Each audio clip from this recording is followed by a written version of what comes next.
Alright, let's go ahead and get started. First things first, we ignore Rat Gang, and we go pet the dog. Who's a good boy?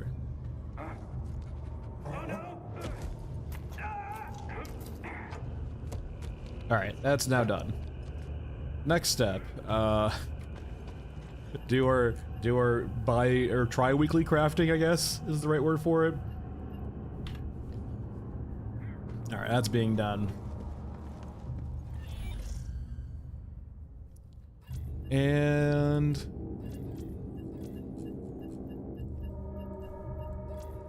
buy our stuff. Get the good old pack mule. You know we haven't done in a while? We haven't done just a good old, you know, murder spree. Let's go hang out on Ashimesa for a bit. I have not done a cyborg murder spree in a very long time. Hey, Game Shift. It feels so thoroughly appropriate to just go on a cyborg murder spree. Hey, Bob. All right, we got our shotgun shells. I think we're good. We have our grenades. I think we're good. Any quests for mass killing some cyborgs?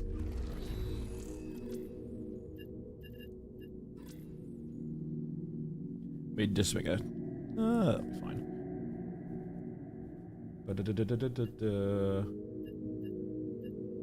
Let's go Mesa. Let's go here. Weirdly enough, Ludroth, maybe not. We'll have to see.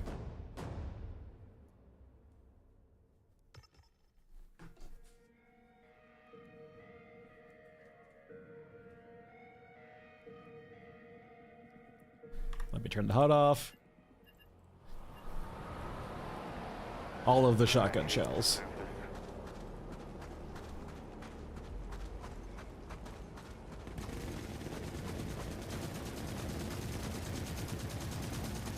I mean, it's not, if you haven't played since like the beginning of the May patch, they have re-pushed the shotguns to, like, shotguns are still the de facto best weapon versus cyborgs.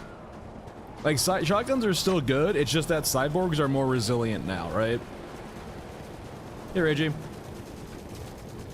So, like, as opposed to one-shotting cyborgs, it's like 2 to 3 shots, right? Which I think is appropriate, but like, in comparison to rifles, rifles are really bad at killing cyborgs now, except for, like, scars.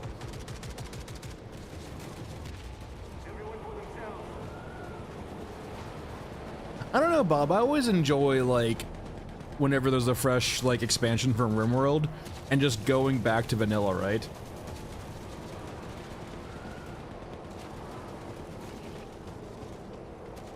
Well, I mean, it does make sense, Ludroth. Cyborgs make a lot of sense, right, in regards to how resilient they are. Like,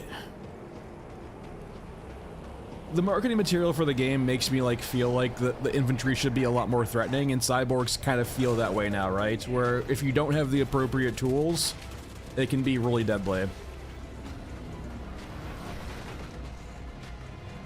I'm not even sure what that means, Bob.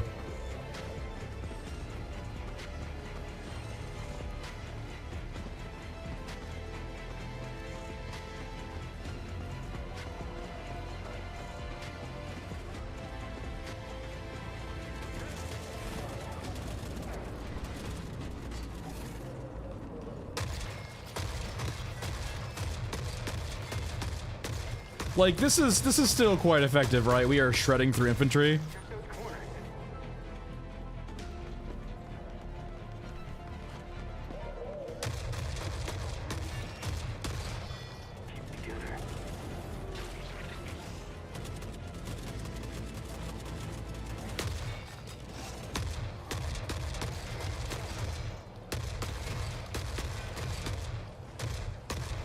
Oh god.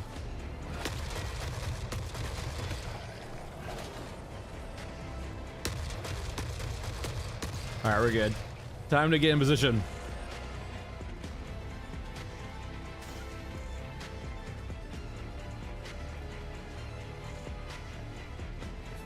You didn't explain it at all, so I still don't know.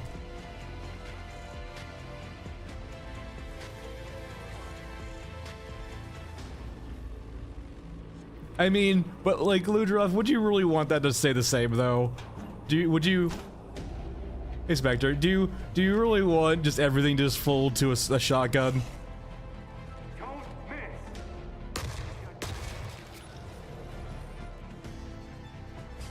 I bring in a couple hundreds of shotgun shells.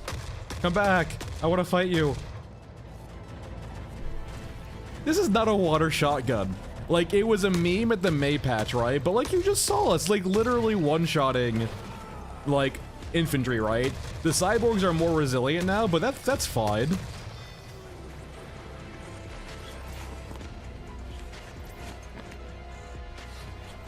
Like, regular infantry was still basically one-shot, if not two-shot. I mean, here's the thing, Ludroth.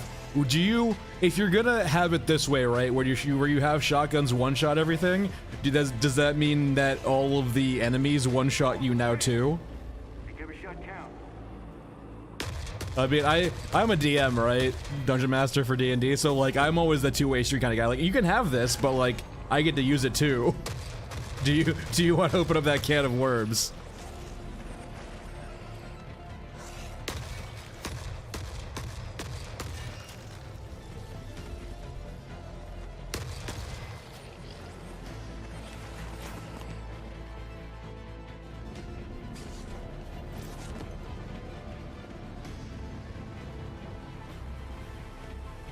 So many sparks flying now. I think shotguns are in a good spot. I think just the counterpart of how bad rifles feel now versus cyborgs makes shotguns feel really good in comparison. And that's the biggest thing, right? Is just like differences in gun types making them feel different versus like certain enemies. Like it creates differentiation, right? It's like, oh, like I had no reason before to care about another weapon, right? Like I would just run a rifle always, but now with the changes, like if I'm ever gonna run against cyborgs, I kind of do want a backup shotgun, right? And actually more guns should probably need that treatment too.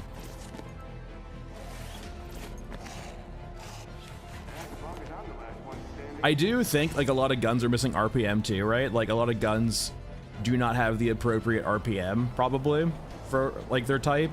So like for example, that's one way they can make SMGs fairly strong, right?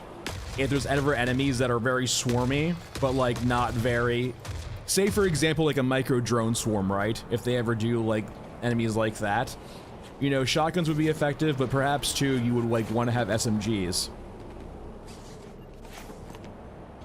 No, cyborgs can, like Ludroth, right now the only gun, like the only rifles that will one-shot cyborgs to the head now are like 50 cal sniper rifles or scars.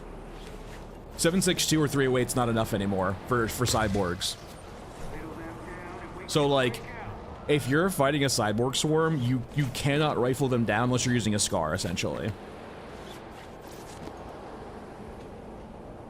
Where's everyone? I was told there'd be cyborgs here.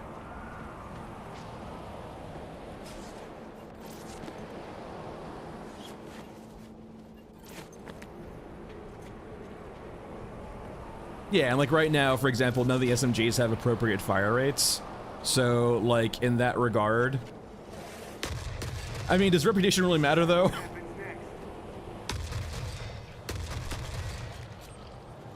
But like, yeah, if, like one of the factors, right, is like, sure, you have IRL firearms, so they kind of need to do like the form versus like the design and function of like an IRL firearm, or they be comparable. The other aspect though too is they kind of need to perform relative to their peers, right? In the roles they would be in.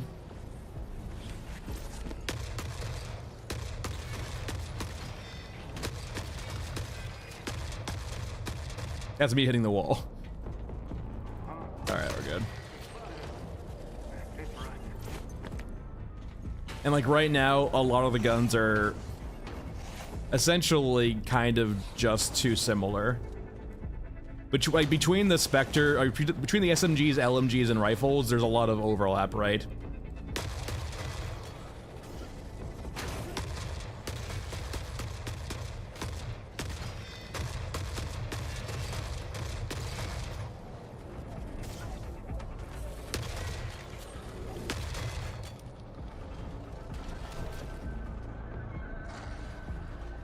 I can't remember the point outside of like 308 or 762 where I've needed to care about ammo. Or just like buying stuff. Like occasionally I'll need to like rebuy an SVD and like need to sell stuff. Like there's not a lot of instances where I need to care about the stuff locked behind the rep levels. Well, there's a fine balance game shift between spongy and like resilient, right? And striking that balance is very hard. Like, I don't think anyone wants division levels of spongy, right? But there needs to be appropriate levels of like feedback to the player of like why you aren't murdering them very quickly, right?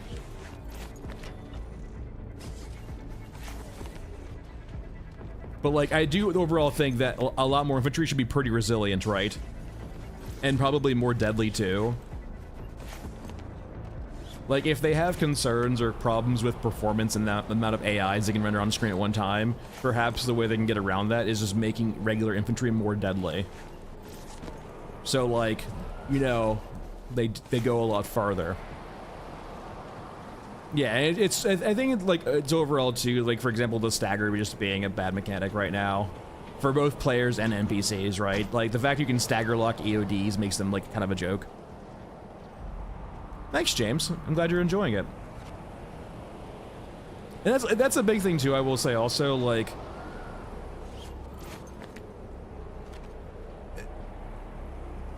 it's yeah, like it's a nice little early access game, right? It's cheap. It's cheap in comparison to its peers, right? What was that game that's like, is it Borderlands 4 that's charging $80 an hour or something like that, right? For like just a standard release? Never Spectre. It's always winter. That was like the big like faux pas with Borderlands 4, right? It was like pushing its standard edition as being like $80 or something like that, right? It was some game that did that, right? I can't recall which one. But like no, just games like this, right? Small indie titles that just, you know, give you a good experience and lots of play time for their price point. I'm sure, like, for example, Borderlands 4, you'll get plenty of time off of, but, like, still, asking you to invest, like, $80 at the beginning of, like, the game is a lot. Oh, sorry, yeah, Outerlands 2. Yeah, it might have been that. I didn't really actually finish Outerlands 1, to be honest. Couldn't get into it. Where are my cyborg homies at? Did I kill all of them? Did I win? Or is it just that they're all bugged out here?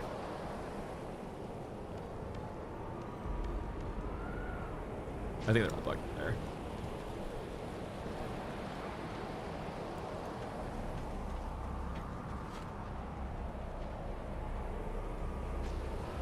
I actually... Yeah, for games like that, Ludroth, I have a lot of friction getting into them, right? Because I just know, like, in order to enjoy games like Satisfactory or Factorio, you kind of need to just, like, play a lot of time into them, right?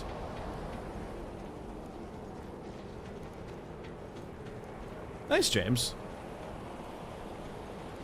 Bagman's actually kind of a hard character, too, right? You don't get a lot of leeway with Bagman, considering his, like, pretty slow movement. What is going on over here? What the hell? Maybe that's why they're not respawning. What the hell? What is going on over here?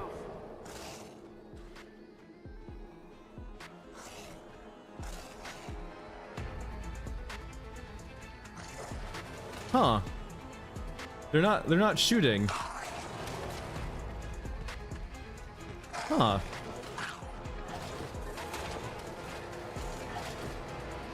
Get him, boys. Get him good. Fuck him up.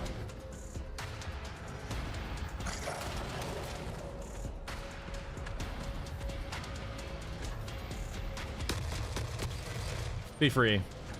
Anyway.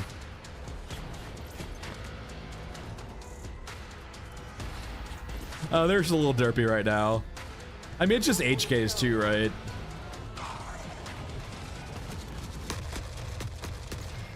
Be free, my children.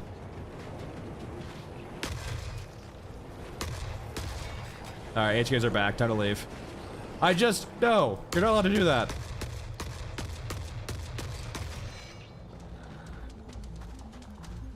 Yeah, like, considering, James, that movement in the game right now is, like, fairly rough sometimes, like, you don't get a lot of leeway with Bagman, so it's real painful.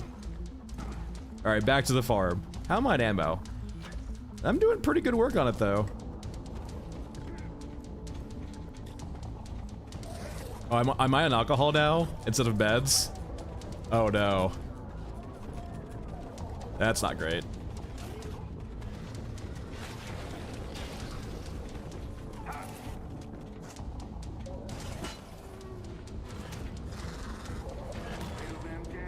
That's not great also.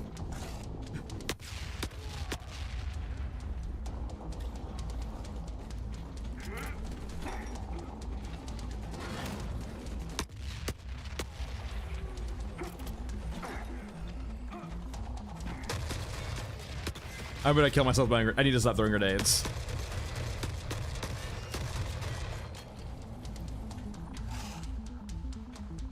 Give me your alcohol.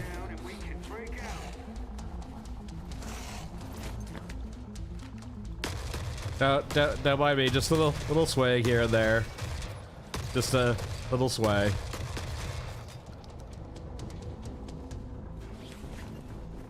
Cyborg head.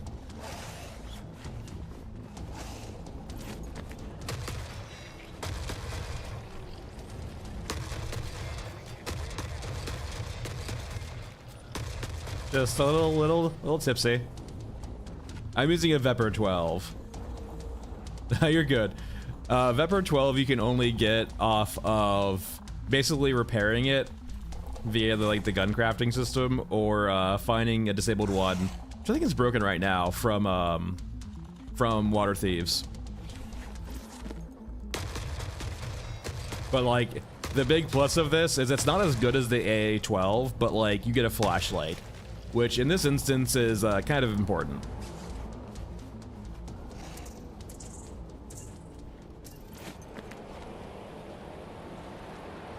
I think it only drops of like very elite infantry, right? Maybe brawlers? Maybe grabbers, to be honest. Mother Courage.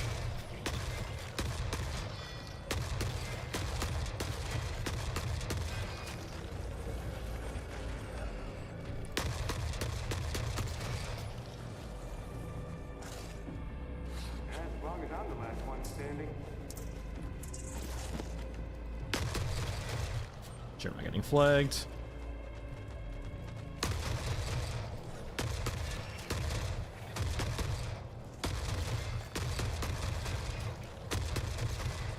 No, but like, by the way, if we were using a rifle by now, we would have died 100 times over. Rifles cannot clear these guys fast enough.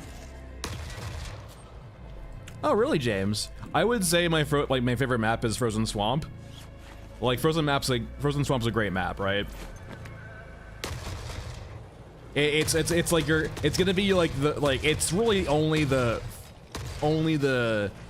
it's the only like appropriately sized map, I think.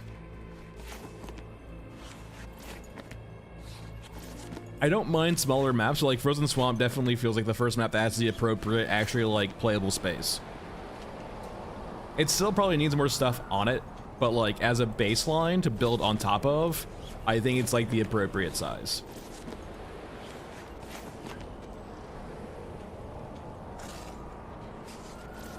Like, it's small enough where you can rush through it if you want to, but it's big enough to, like, spend, you know, 10, 20 minutes, 30 minutes on it too, right?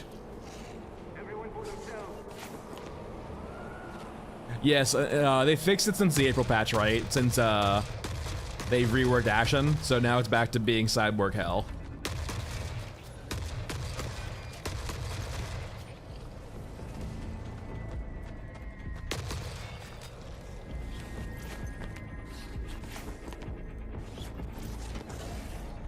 I'm probably getting. I actually am probably full now.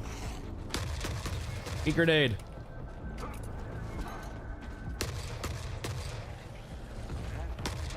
That was lackluster.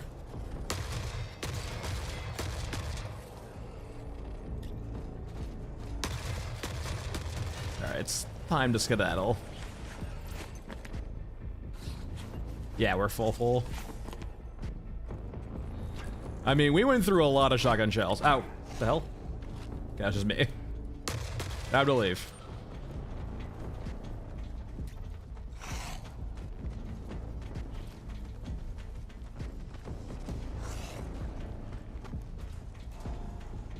Thank God the HKs are distracted.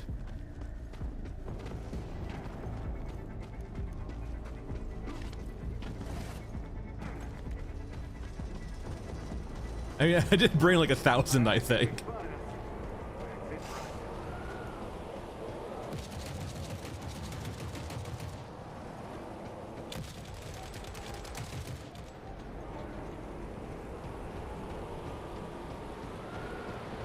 Just a casual 1,000 shells.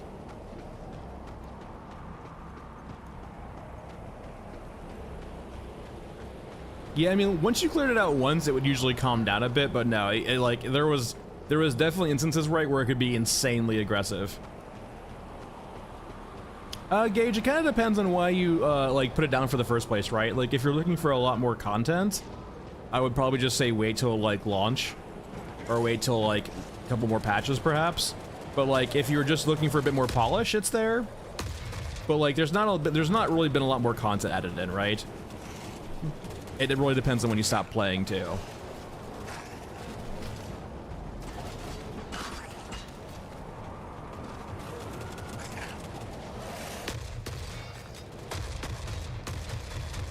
I have Scooby.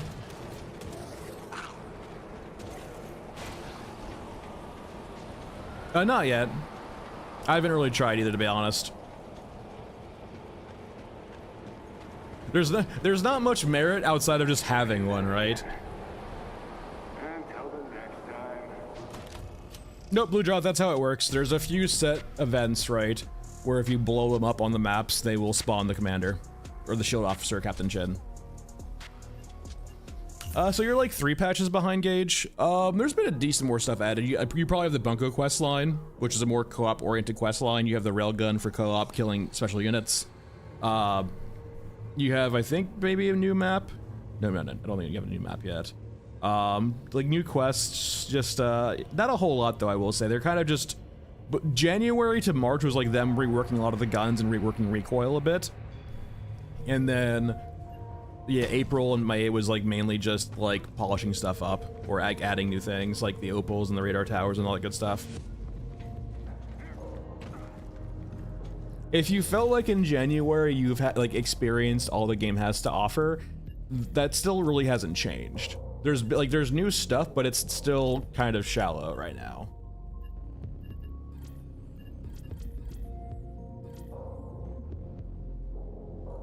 All right. I didn't actually see how many cyborgs we killed. I kind of like mentally skipped that screen. Oh well. We killed a lot of cyborgs. Aramaki, I'm sorry. Here, how would you like some cyborg heads to compensate? See, he's happy again. Look at this. Give me Meek. I mean, personally, like, I'm not gonna, like, I don't have any character at max, and I'm not ever gonna bother. There's no point going from 25 to 50. Like, I'm not gonna just do an arbitrary grind for an arbitrary grind's sake, right? There has to be, like, a means to it or a reason for it.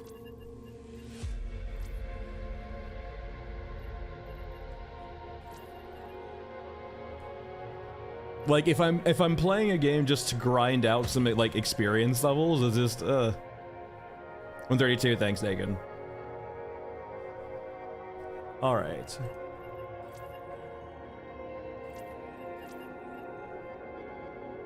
Yeah, there's a night shift stairway. It's essentially like every other night shift, really. I will say, because the one plus side of Mech Trench, though, is because you have so many indoor areas, you can play that night shift a bit more aggressive. So, like, you don't have to treat it as only a, like a be sneaky map.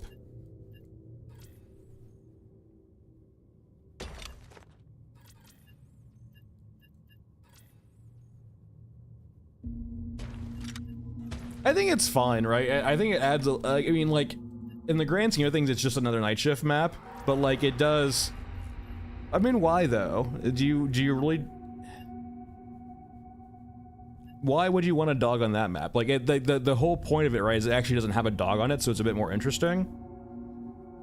Almost every other night shift map has a dog on it, so let's make this map special by not having a dog on it, right?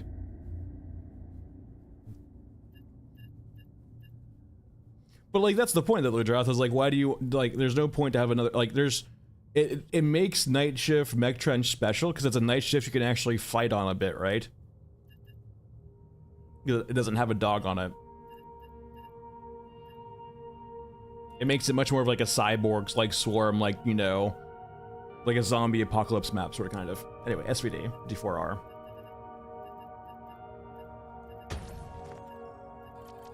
And just like everything, right? Like with weapons and all, like the maps, like there needs to be, like they need to feel different, right? Along with the variants. And different from each other too. Alright. A few meds. What map are we doing?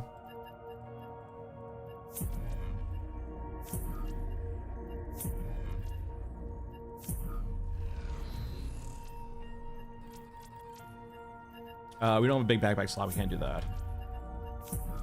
Sure, data heist.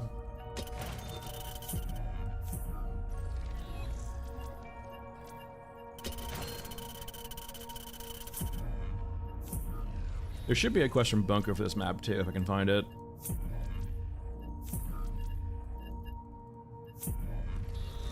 Though I think it might be a large item though? I can't recall.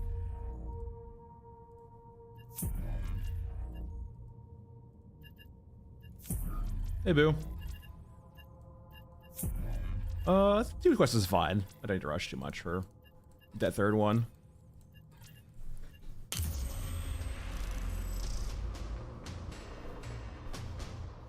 At the end of last stream, there was Night Shift Stairway, Michael. Hey, that guy.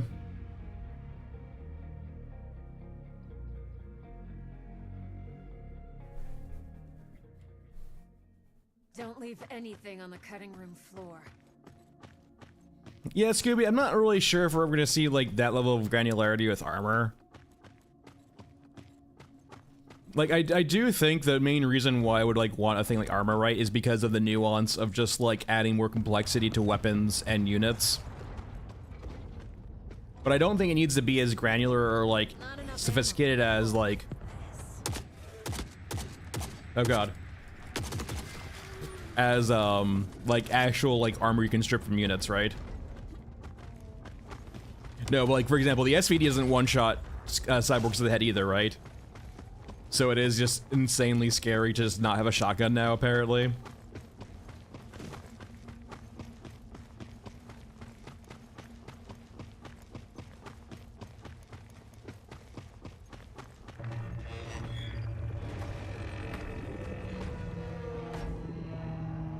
Alright, down you go.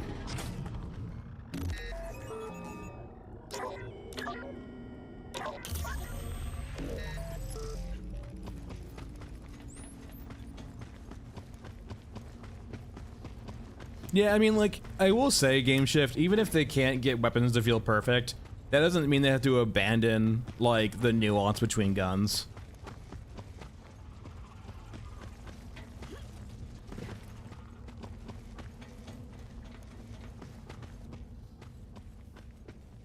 Basilisk, like, they kind of pointed to, like, well, we do know that, like, the next patch, this June patch or July patch, whatever it might be, is at least gonna have a European unit in it. So, like, that'll be nice, right? That was the way they did a vote, right? And they got a vote, and they said, like, you know, it's gonna be Europa. So, I made a mistake here picking this SVD. I forgot this has a top thing on it. Makes it kind of hard to say. Hello. Makes it a little hard to say.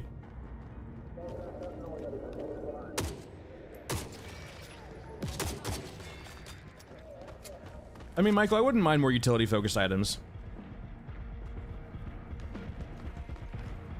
You know what? We brought a shotgun for this reason.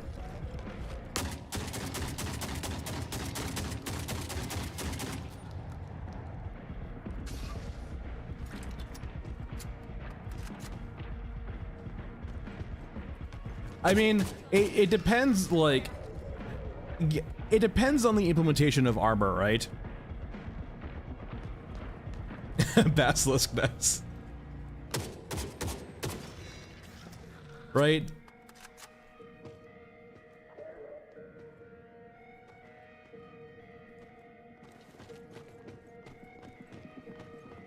Like, in a way, if you introduce a mechanic that feels forced, yeah, naturally it's gonna feel bad, right?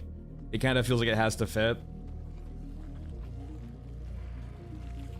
And like the main pain point I would say, right, is just like, or not even pain point, but just like I have trouble mentally balancing, like very special, like when you have units, if your only way of balancing units is via an HP pool, it feels very hard to introduce any levels of nuance between the guns and the units, right?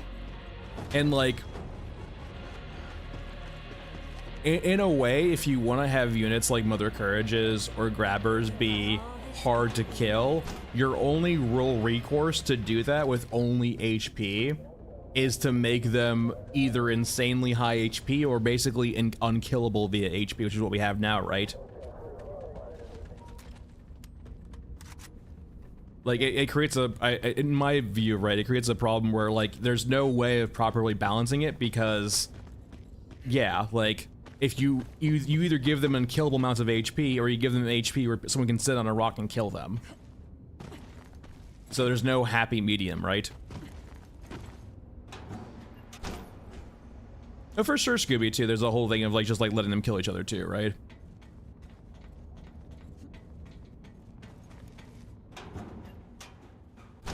Yeah, Michael, I mean, like, on a whole, like, a very simplistic, like, armor system, right, is just, basically a value that applies a mitigation factor, right? While also maybe perhaps being, like, a floor. So say, for example, like, let's say, you know, 9mm can't go through armor at all, right? And so if a unit has any armor at all, 9mm either does insanely reduced damage or no damage at all, right? And then if you bring 5.56, well, let's say you match that armor rating, and so you do full damage. Like, that's as simple as it can be, right? And like the key problem, right, is like making sure that's translated to the player, not even just by a screen, but almost like in-game, right? Like in-game in a way where it, like, it's not even gamified, like it's not like a hit marker notification like Helldivers, but just like you can kind of see the visual feedback that, hey, my bullet is not going through the armor.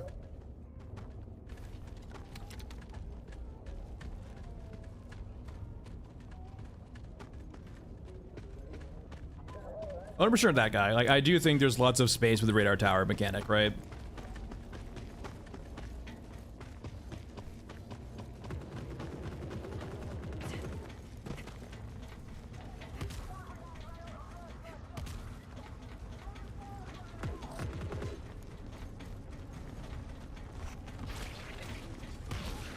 I made a mistake.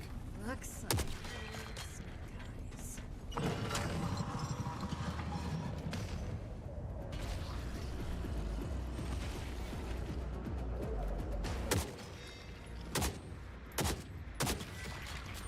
Should be one more in here. There's usually 2 snipers and a spotter.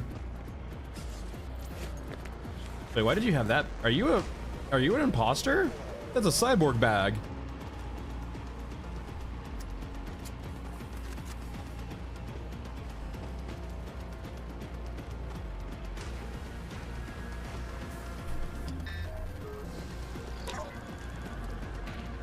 I mean, like, so in my perfect world, to give you extra context, like, in a game like this where it's not competitive and you don't need to, like, show the granularity between guns, like, via a stat screen, I almost, in a way, would rather prefer if you could tell what guns do. Like, you don't see the damage number of guns, right? You kind of innately, from seeing the guns and playing with the guns, figure out what they do, right?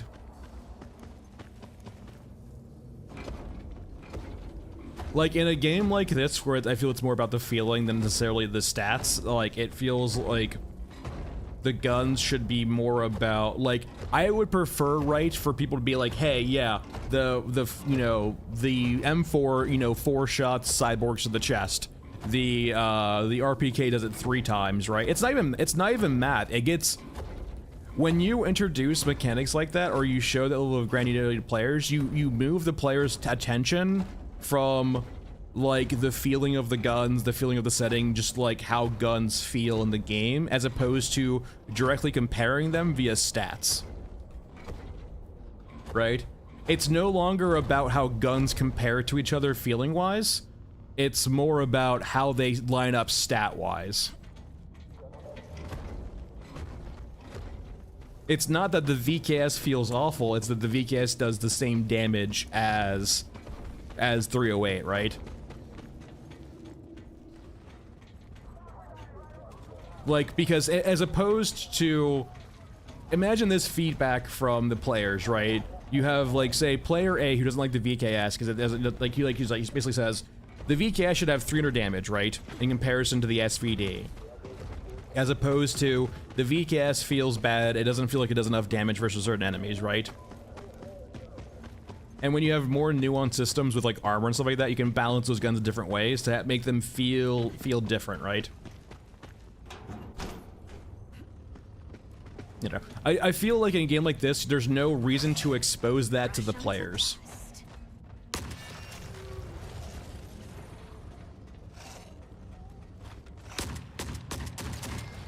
And I will say too, I do genuinely like the exploration and learning in games. Like, that's why I play games so much and enjoy them and play new games all the time. I like, or novel games, right? I usually don't play games that like look like carbon copies of things I've played before. Because I enjoy, like, discovering the mechanics and how they work. But, like, when a game just clearly flat out explains to you a mechanic or a stat and kind of just tells you how the game works, it feels a bit off-putting, right? It feels less like an experience you're feeling you're playing and more just like, oh, this is a math equation. You need to do, it's not about, like, feeling the game out, it's more about you need to solve the math equation at the center of the game. It's why I generally, while I enjoy RTSs and while I enjoy strategy games, when it gets highly competitive and people start just mathing out to solve the game, I lose interest in, like, intensely.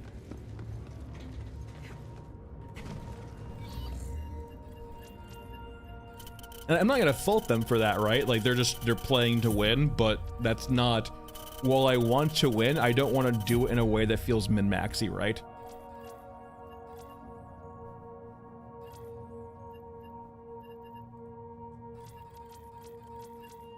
Alright. Let's do some gunhead. Let's go over to him too, and you go back to the RPD. Yeah, in a way, it's competitive versus vibe. Boo, I mean, according to their early access page, Boo, it does seem like it.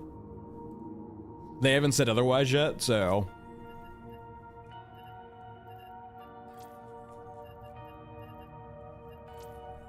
Their early access page has always said, like, has since launch has always said they expect to spend a year in early access, so.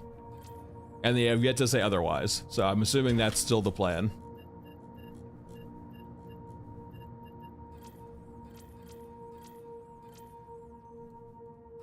LMG time? How much 5.56 do I have? I have enough. Sure, why not?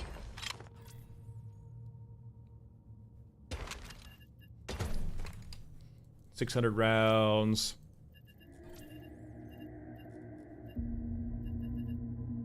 This is all fine and well.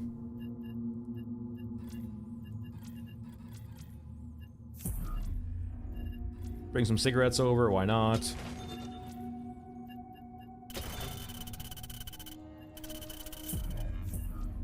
I mean, taking their time is one aspect. I feel it's a bit more nuanced than that, right? Because you have to keep in mind too that they might need the bump of 1.0 for finances. They might need, like, they might not have endless capital to develop the game for 2 to 3 years. They might want to move on to different projects and not be hamstrung or kind of weighted down by this project. There's lots of different things that work into it, right? I do think they should cook for longer, don't get me wrong, but like, yeah, it is what it is, right? I do think the game needs to cook for longer too, but it kind of depends. I will say a bit of it is on them for like, we kind of don't know, I feel like, the full picture of launch, right?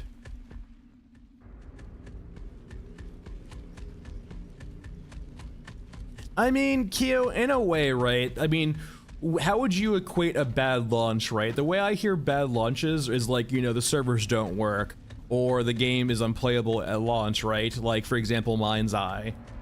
We already have a playable game and there's no servers, right? So like, the bad launch would be not getting great reception at launch. But like, this is not a live service game, right? This is not an online game. It's essentially a PvE co-op game you can play offline if you so choose. So like, a bad launch would be, right, like them getting, you know, poor reviews of their game at launch. And I'm gonna be honest too, right? Like, if this 1.0'd right now, like, as of this moment, it's so hard to say that because there's no progression in the game at all right now. There's no meta system. Like, there's no overarching, like, what the, like, goal, right? But, like, yeah. Assuming, let's say, for example, there was a moderate or mediocre, like, progression, or, like, very placeholder progression, or, like, you know, end game, if you will, I would probably give it like a 7, right? Like, I think, you know, 75 is probably fair. There's lots of different pain points right now in the game.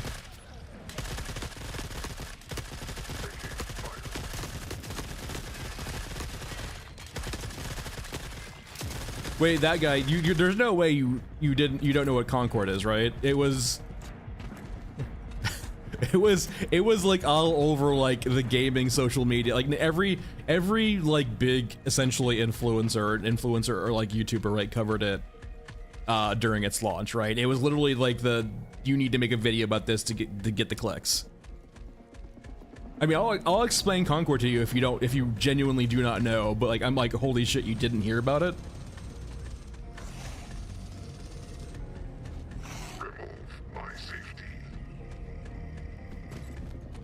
Hey, Blood.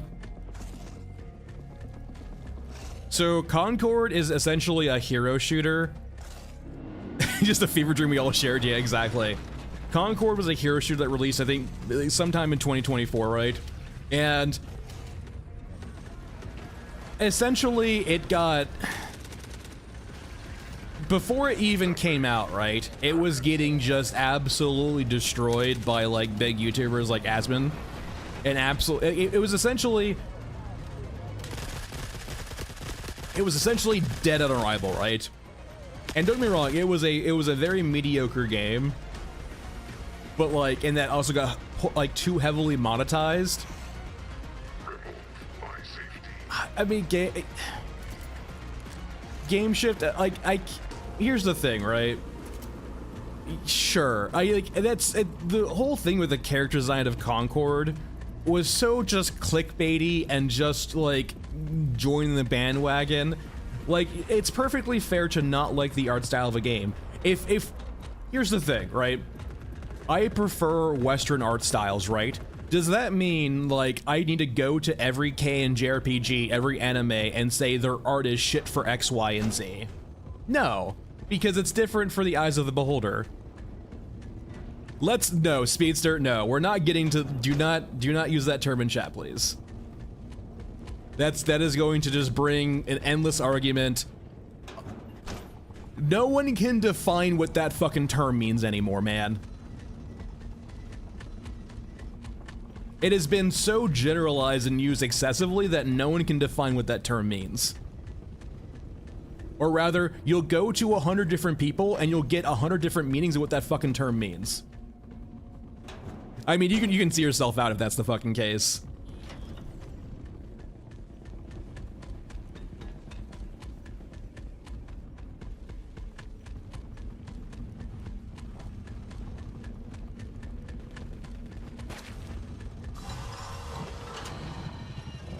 It's absolutely fucking ridiculous. Just, there's nothing wrong with hating a game like Concord for its art style.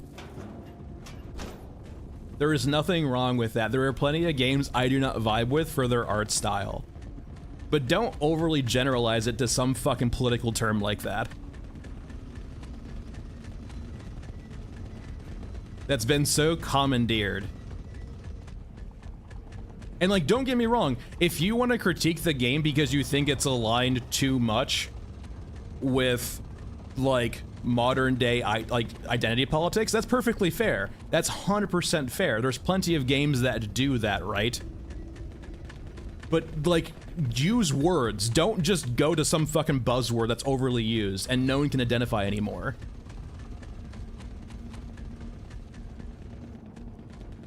Like, use the brain cells. And in a way, right, like, because you use the term woke to describe a game, both the left and the right dismiss it, right? Because you're not being critical and using your big boy words, and you're using, you know, just general words like woke, you're not actually giving any useful information for the left people or the right people, right? Or the people who are interested in the game, right? Like, actually criticize the game for its art, right? Criticize the game for its design. Criticize the game using big boy words.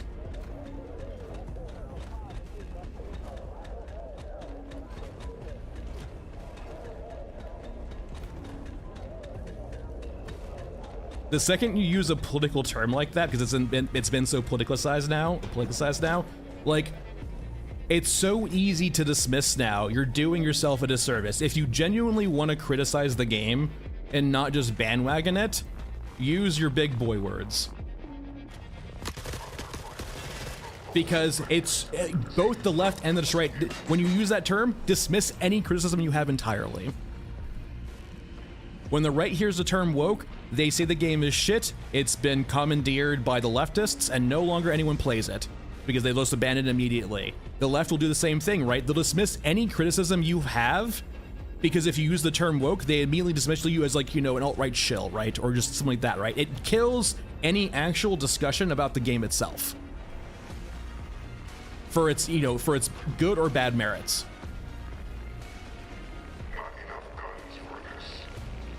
Here's cigarettes.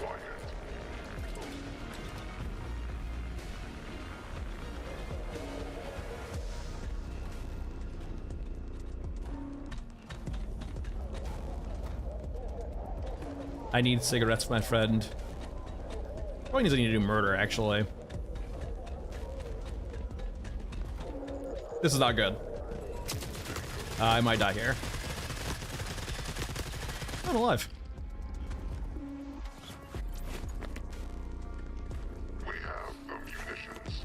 It's just, Silver, it's just everyone's so fucking brainwashed now and just like, tribalism.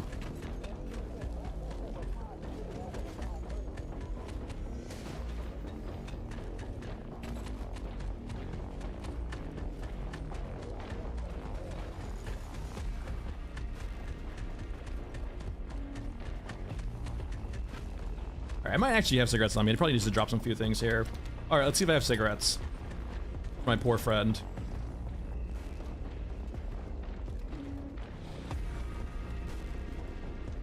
Goodbye, B. Just a little looting. All right, no cigarettes there.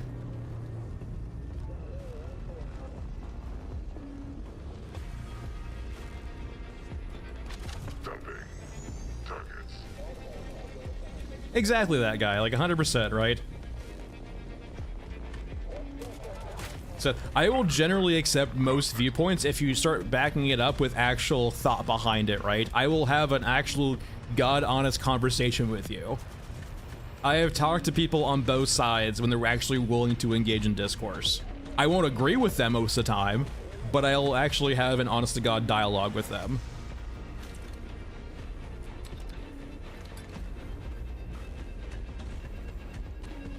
Oh, that's good to know. We have the munitions to remove the threat. Any cigarettes? Nope.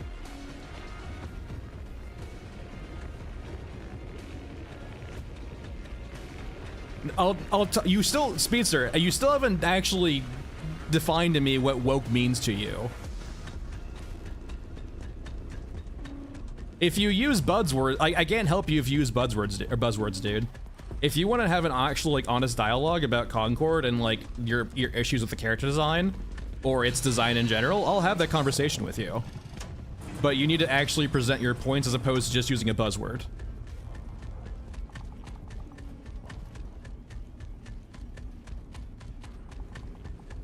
You could even be as reductionist as saying the character design is shit, and I'll say, okay, yeah, like, that's your opinion, right? I have no problem with that, right? Like, because naturally beauty's in the eye of the beholder, right? But, like, that's you having a stance, right?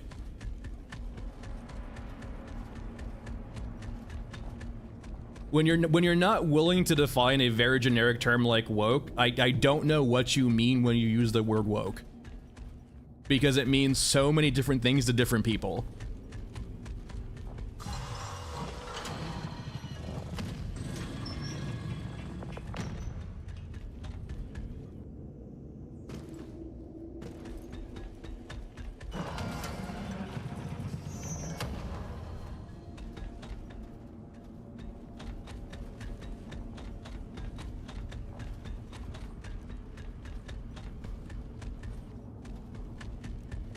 See, the problem I have there, Bob, is you immediately, like, so when you have that, but it's for a story's benefit, it's not woke.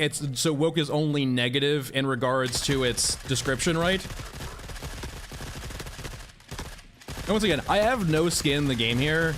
I am just genuinely trying to get your understanding. And, like, Bob, would you say, like, or actually rather Speedster, would you say that Bob's description is exactly on point to how you would describe the term woke? That verbatim what Bob said aligns with what you believe? 726. Close combat. Authorized.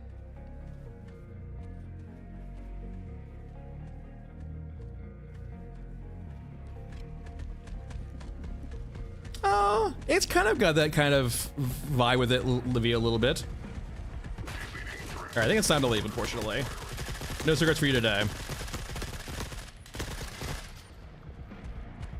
See, different definitions already. Like, that, case in point, right? Bob presented something I would say that, you know, I've heard before, and then Speedster said something I've heard before too, right? It's a word that has different definitions per the person, right? It includes what Bob says, so it's all inclusive. It's just the umbrella of that, right? But, like, here's the thing though, Speedster. Bob, would you say what Speedster says as, like, inclusive to your definition of woke? So Speedster is saying that, you know, Bob's description falls under his, but Bob, are you saying that Speedster's definition falls under yours? Or aligns with his?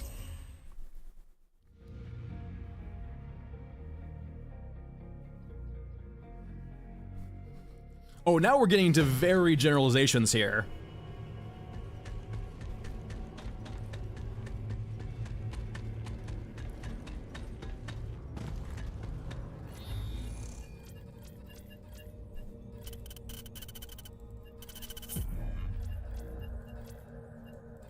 So now we're saying I'm gonna stop this conversation soon because if you have anything else to say it, because I just do not want, this is getting into a very dangerous political territory, unfortunately, that I do not want to get into. But I will say this, and I'll let you rebuttal too, because it's not fair for me to just cut you off after I say something, right? Yes, and Bob says no, right? So, like, Bob says, like, your definition is not his definition of woke. So once again, different definitions per person. And I've heard this before too, right? With plenty of people on the left and right. I have plenty of people who are very on the right sauce, don't get me wrong. They are pro-fascist state, which, you know, I don't support, but they certainly talk to me about it. But that's fair. I'm gonna end this conversation soon. Don't worry. I understand this is getting way too in the political sector. Current times too. Anyway, where was I? As someone who would probably refer to themselves as somewhat progressive, I would not agree with what you said, right? Momentum, not really much. Momentum, it wasn't really talking about wokeness per se. It was more about talking how using that term makes you dismissive for both sides. It's the death. A buzzword like that, momentum, is the death of honest discourse. Whenever you hear the left or right use the buzzword woke, it's so easy to dismiss any rhetoric following or preceding that, because it suddenly becomes a buzzword battle.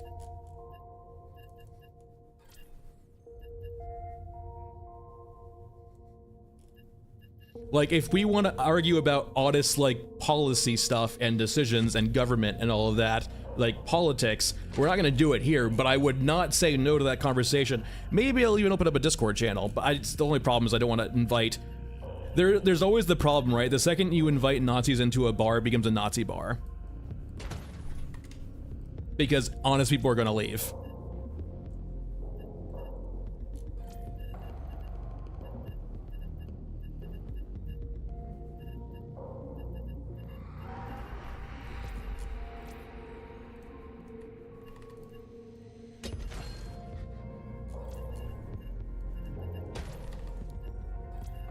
I think we're good here. We'll bring a few shotgun shells just in case also.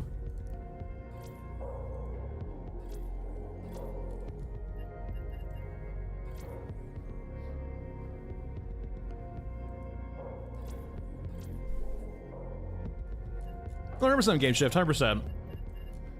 The biggest thing I just wanted to, the takeaway I want to see here, right, is just, for those who are unaware, when you use buzzwords, you make yourself really easy to dismiss, and it's very important if you ever actually want to have honest dialogues, to learn words and how to do discourse without leading on buzzwords.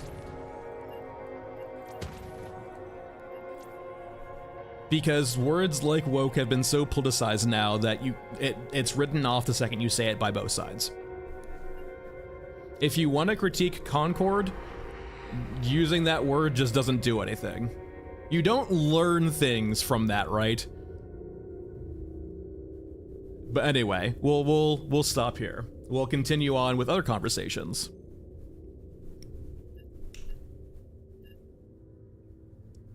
All right, let's do some Scorched Enclave. Coconut Red Bull? That's a thing?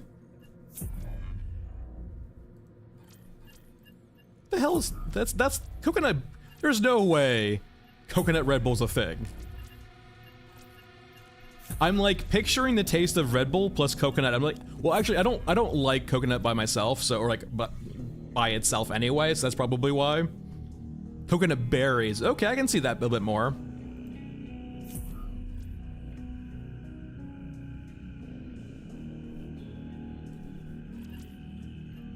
Your mom drinks it. I will say, like, I have the very stereotypical, like, tech worker, like, I have the very stereotypical, like, tech worker in their 30s, white guy drink. I drink White Monster. It is such like the stereotype for, like, tech workers like me. It's so bad.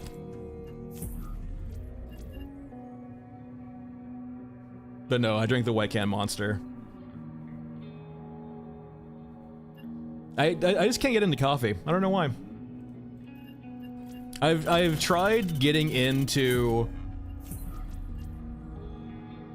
No, I don't need the sugar. Thanks, that guy. I don't drink alcohol, no. I'll drink it socially, but like that's the only times. I will not drink alcohol, like outside of social equations. I will fuck with tea. I will do tea. But like, it's so much easier to crack a can of Monster than, you know, make a cup of tea. But like, I will actually, like, I will drink tea over coffee.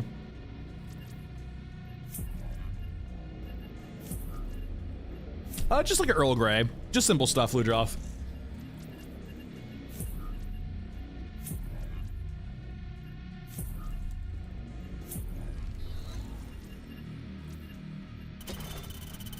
Yeah, English breakfast, yeah, English breakfast, like either of one of those, right? Just like a very bog standard coffee, or sorry, tea.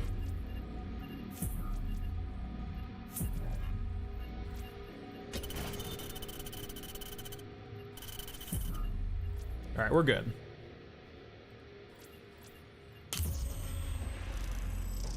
I mean, I've had green tea before. I'm not really big into green tea. I've had it before.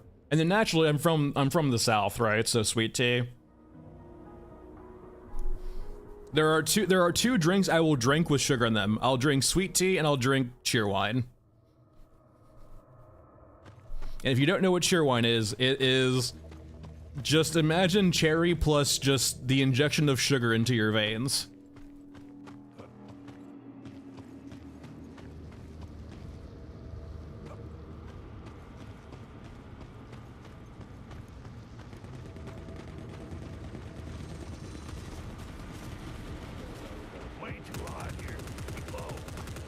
Yeah, I mean, I just don't like the general, like, palette of...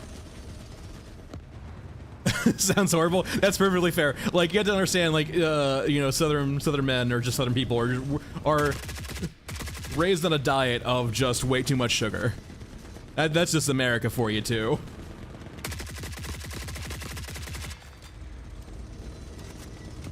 I mean, there's literally, like... It's so bad that we, like... The good old sweet tea you'll have is actually super saturated, by the way. So, a little science lesson. For those unfamiliar, you can dissolve more sugar or other substances in water the higher the temperature. And like, so essentially you super saturate the sweet tea. So you actually, like, you know, you boil or get the sweet tea really hot, you put a lot of sugar in it, more than you could if it was not that hot, and then you let it cool down with, like, you know, ice or just time, and you will have sweet tea that's sweeter than it could possibly be otherwise. That's called grandma's sweet tea because she doesn't really care about your health, she just wants to get you high on sugar.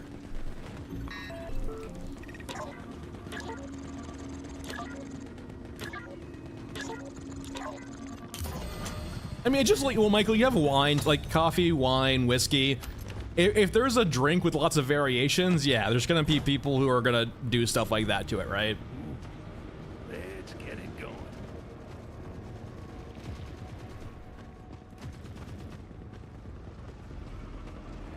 Hobbyists are gonna hobby, right? You have like people with their card collections, people with their coffee habits. Yeah, like people are gonna hobby. All right, where's Pyro?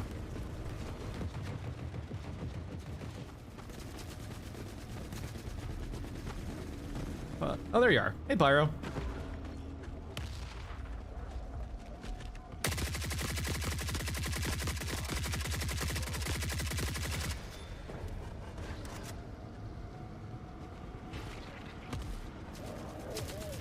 I think the main thing, right, is this, yeah, like, we have a lot of additives we use in our food and drinks like that. The main thing being high fructose corn syrup, right? Like, as opposed to using real sugar or other sugar because of how prevalent corn is here, right? We just make our sugar out of corn.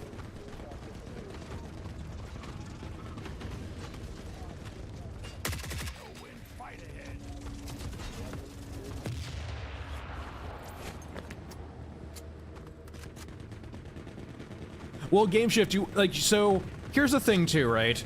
I will say, like, this is gonna be a getting older talk.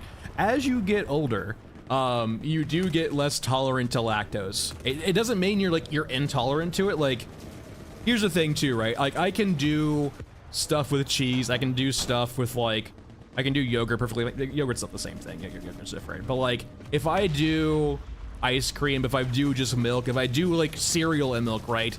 Then it gets a lot worse, right? But like, it doesn't mean you're lactose intolerant per se, it just means that you don't have the same tolerance for lactose you had before.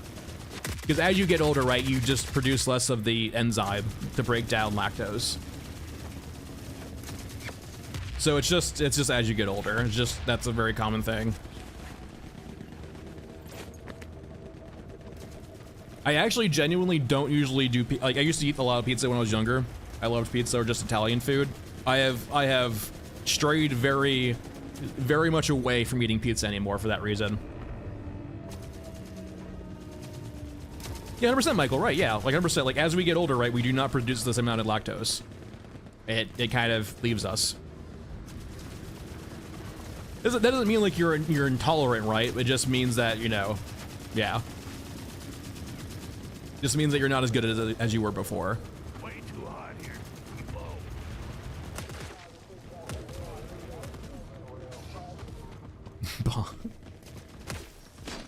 I mean, everyone has their own vice. Like, Bob, I'm sure you can go to everyone and find someone who has like a vice in regards to food, right? Everyone's got like that weird thing that they love that it probably feels wrong to actually enjoy. Who the hell just shot me? What's mine? I'm thinking about like, what's my guilty pleasure in regards to food that is like probably just terrible for you.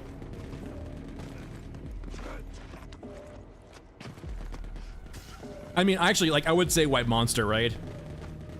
Like, I would actually probably say, like, for the most part, that's a drink that's probably gonna eventually kill me, just because of all the caffeine. So, Boo, as you get older, Boo, next one, you lose tolerance to you become more lactose intolerant as you grow older. You no longer produce the enzymes or as much as the enzymes to break down milk or break down, you know, lactose in milk. It doesn't mean you can't process it, it just means that sometimes you will, you know, get the shits when you eat too much cheese or like, you know, too much of anything with lactose, like milk, right? Like milk and cereal, yeah.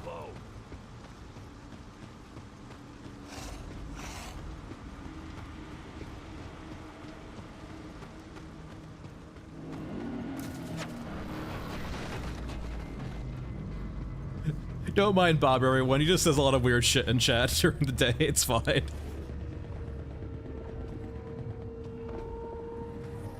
I would say Paradigm, the main thing is AI, right? Like, that's gonna be overall, there's lots of different things, Paradigm for sure, but I think if you polled a large, wide swath of people, a lot of them will agree with the AI.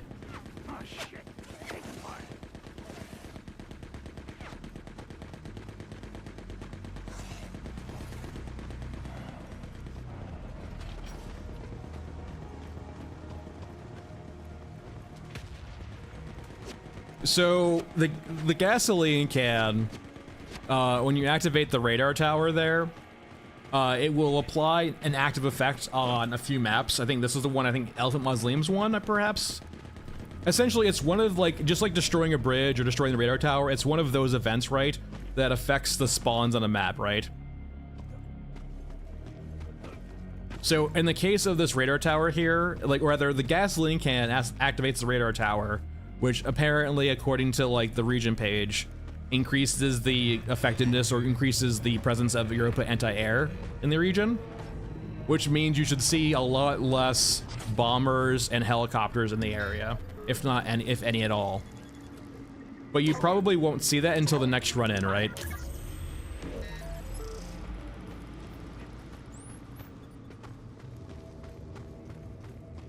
Nice, Captain. I'm glad I inspired you.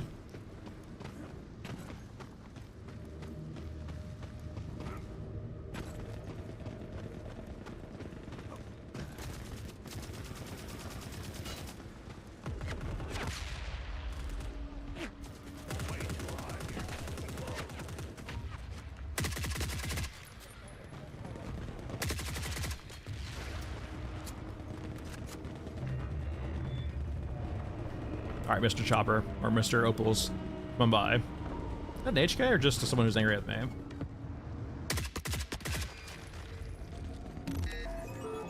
Alright, we're good there.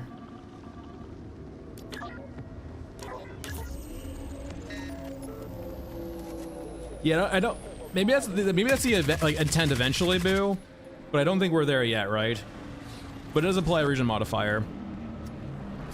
I have a 3080 silver. Oh, there's. All right, one made it down, guys. One opal made it down. One survivor.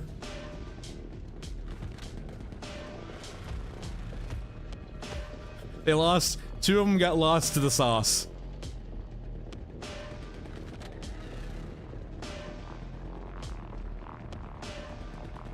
They are indeed. Well, they're railgunnable, right? But yeah. Also, invincible. Apparently, just falling really hard can kill them. Does this look invincible to you? Come back. I want to see you murder things. Wait for stragglers, then move in. Nice, Michael. Well, Michael, let me rephrase that, Michael, with some of our conversations.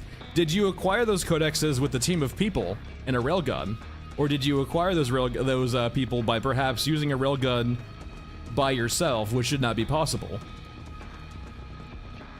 Michael, did you cheat?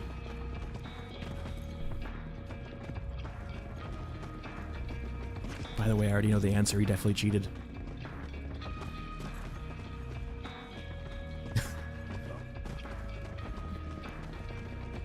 I have proof too. I have screenshots.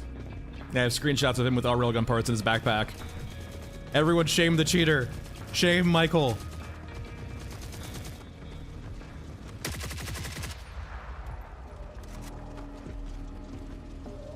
You're not American. Doesn't apply to you.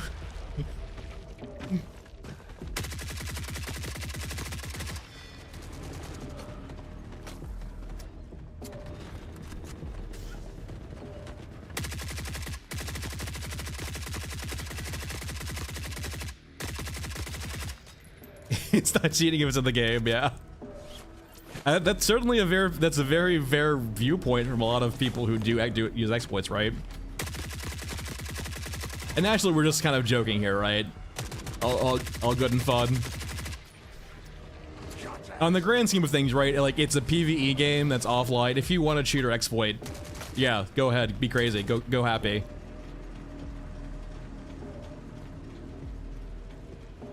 There's no shame in that. Remember, we're already dead.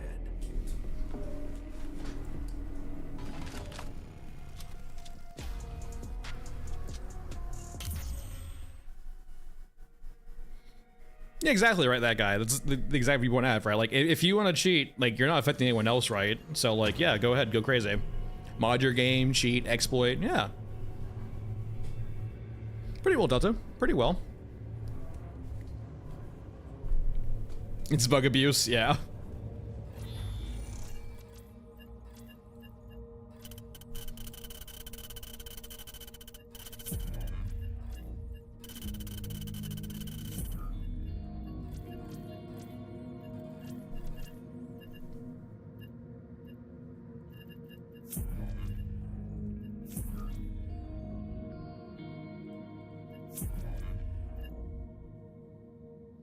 All right. Is it time to see if we get lucky? Why not?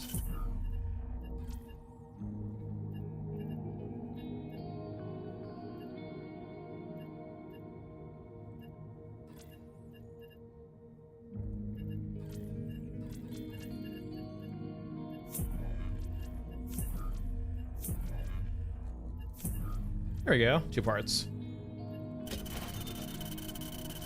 Character-wise, let's go Bagman. Let's do Bagman with the world's smallest rig. That seems fair, right? Wait, can you upgrade this rig? Hold on. I don't think I've ever tried. Oh, cool, you can.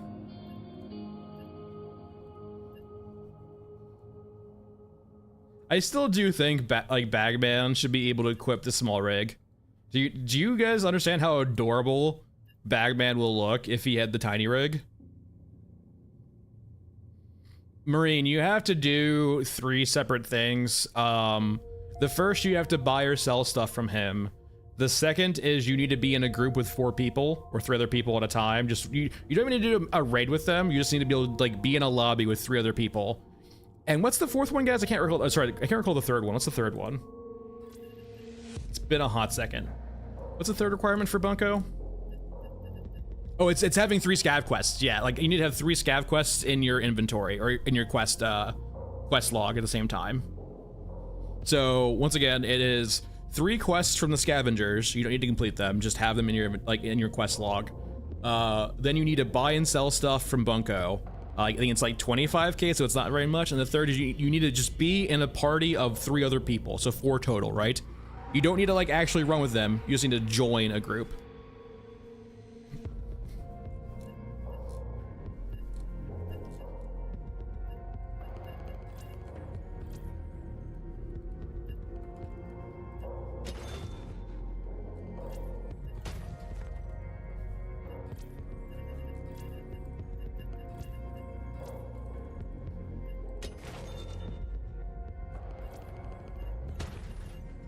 All right, we're good here. We have RPK with ammo. We have meds. This will be fine. Just don't fight cyborgs. Yeah, I don't think many people buy stuff from Bunko, right? Because Bunko just feels like he doesn't sell a lot. He charges a lot, and just yeah. No one buys stuff from Bunko willingly, right? Game faces people. The backpack looks so small on him. I want the tiny backpack so bad now. Michael, find me an exploit to get the tiny backpack on him. It needs to be done.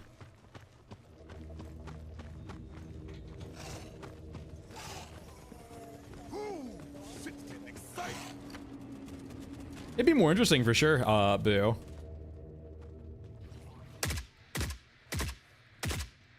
God, they're so tanky now.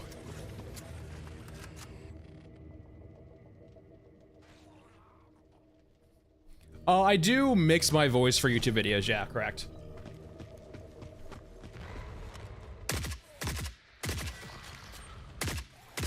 Not heavily, but I do it like a fair amount.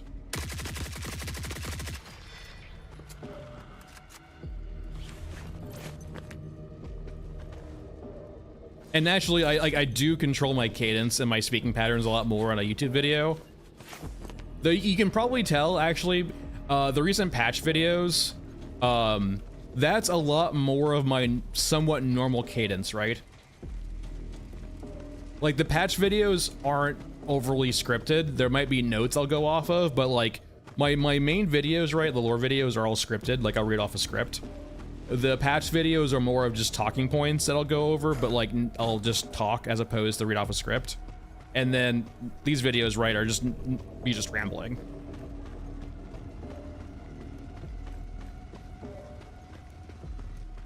So the lore videos, you'll definitely see me controlling myself the most.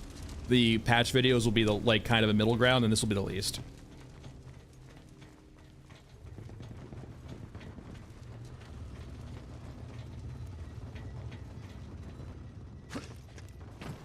I have an acting voice right now? Wait, what?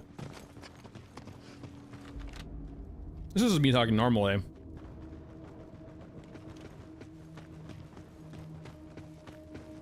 I mean, you'll be surprised, Michael. I do get a lot of feedback too where they think it's overemphasized or overly emphasized.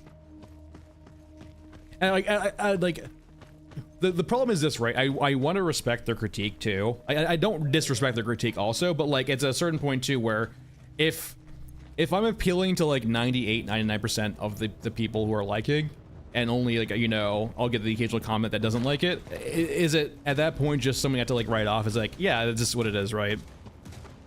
Like, I'm sorry you don't like the content, but like, I'm not going to just change I'll try to do better, but I'm not going to change my entire speaking pattern just to accommodate a few negative reviews. When it seems so, not unanimously liked, but just well liked.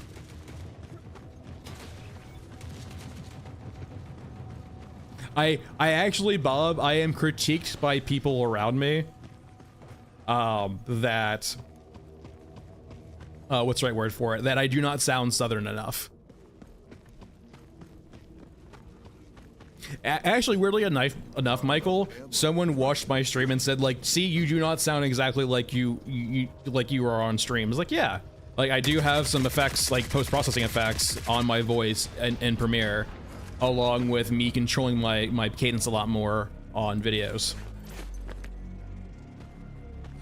And then the glory of videos too, right, is like, there is a reason why my videos are not quick to come out, right?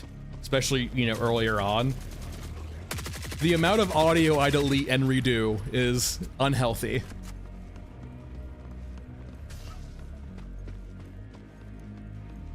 I got 3 teeth in my mouth. Yeah, you're right. This is my real voice.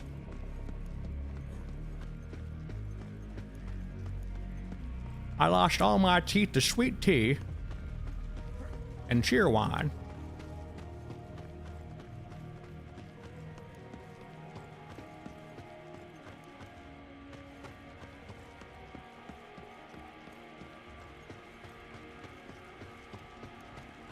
Over yonder?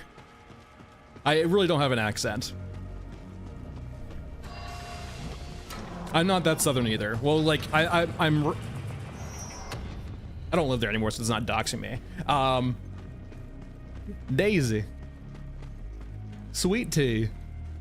No, I was raised in a very, like, metropolitan or, like, high-tech area in the South, so, like, there's plenty of tech workers here. So, like, I had the fair amounts of, like, Southern people plus, but lots of tech people, too. Yeah, it's very, like, it's very urban. Urban for the South, that is.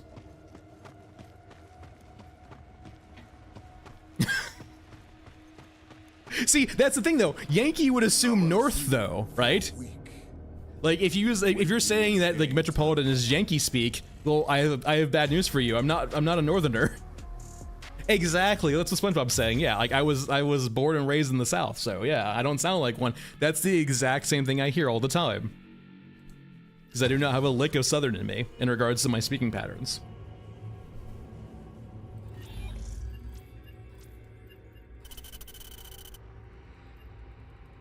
Oh, I'm not gonna get into exact states. I'll say South.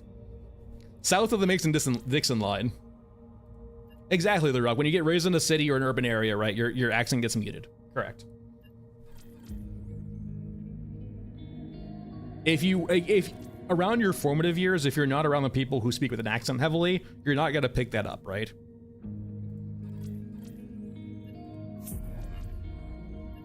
What map? Cemetery?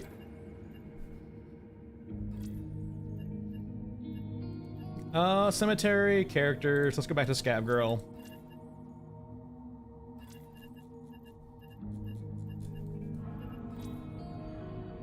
I mean, I do use y'all all the time. Y'all is like almost perfect though, right? Because there's not really a term in English for your, like, that will fulfill the purpose of y'all. Oh, the vocal fry? Yeah. I'm not a big fan of the vocal fry either.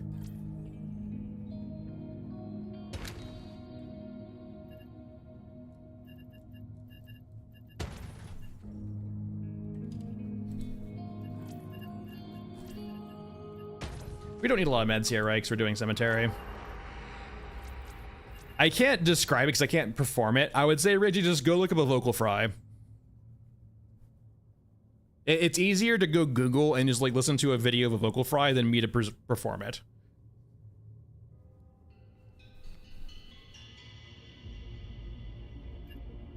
Oh, for sure, John. That's definitely an element of it. So the Eye of the Eagle, the gameplay right now, it's an extraction shooter. So like kind of you're a scavenger in the post-apocalypse just trying to survive. So you go like, you know, run around maps. You collect supplies, you just progress kind of. So there's not really progression. It's early access. That's the biggest caveat right now. So there's not really much progression at all, but it's more of just kind of playing an extraction shooter, going into maps, enjoying the spectacle, gathering loot, obtaining more loot, surviving, and kind of doing the limited progression there is right now. It's a lot more about the aesthetics and just kind of the feeling of like being the survivor in the apocalypse and all the cool shit you see, as opposed to much else right now. It's I would personally say it's kind of light on the gameplay front, but yeah. If you enjoy the art and the atmosphere, that's the biggest reasons to like buy into a game like this right now. Gameplay wise, it's kind of just pretty like early access extraction shooter. All right, we need quests.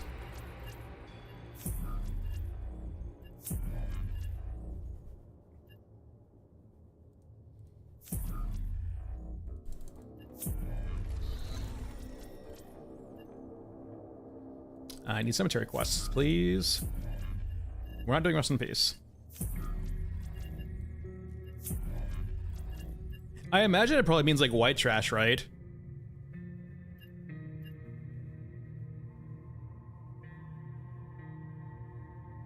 Kind of like European rednecks. Your rural folk. That's me assuming, though. I don't actually know the term. That's just me from context clues assuming.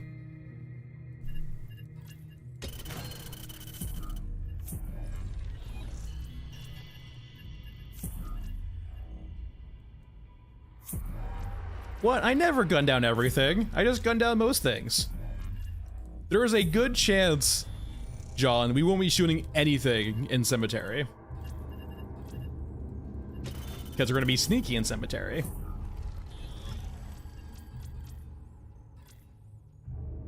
Essentially right now, that's a pretty succinct way of putting it.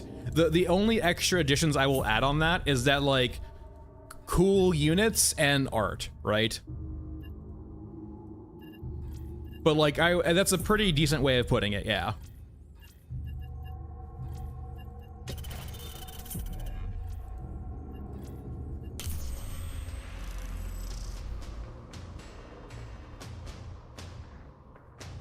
And like they have, like, there is no progression in the game really. Like you can kind of progress yourself a little bit, but like there is not an overarching like motivation to push you along, right?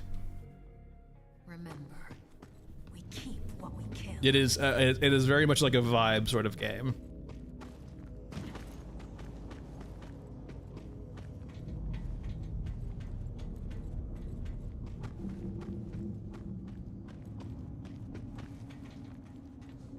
Oh, Captain, no, we were talking about vocal fries.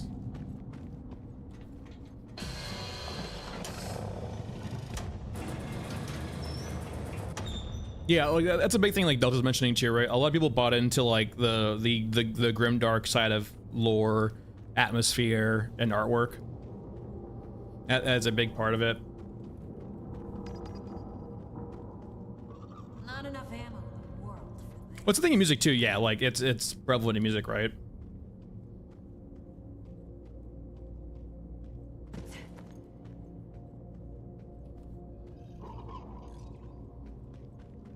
Sorry, civilians.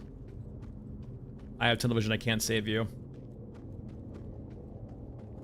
Or maybe I can, actually.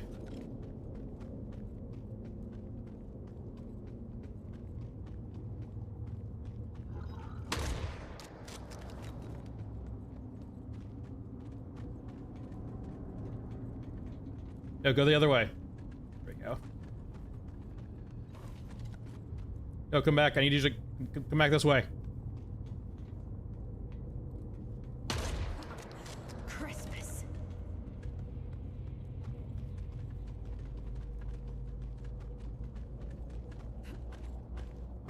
Run, civilians, run!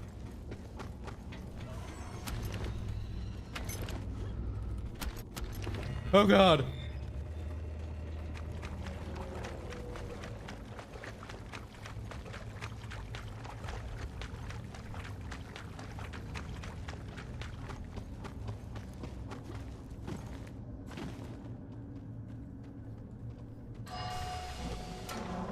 I haven't actually played either one of them, to be honest.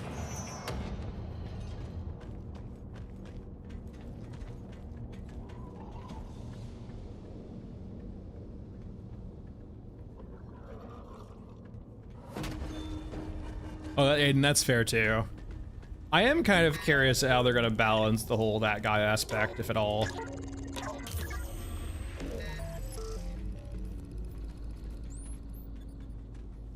Neither do I, Luja. Neither do I. They look so thoroughly creepy.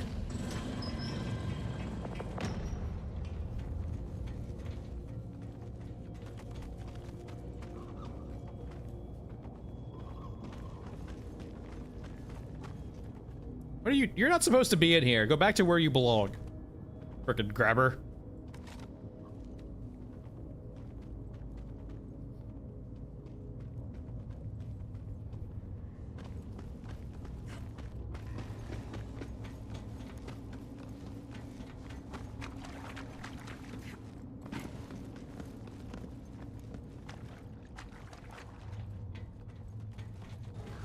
Alright, is this 2 or 3? Christmas. Look how wrong it looks. Alright, this is 3.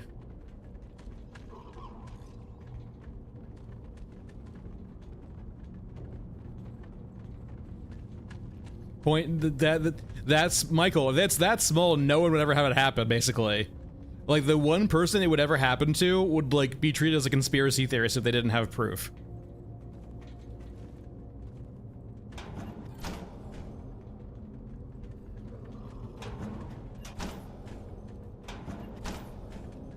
Like, with a percentage point that small, like, you would only have, like, one user ever see it, basically. It'd be great for if you wanted to gaslight your audience, though.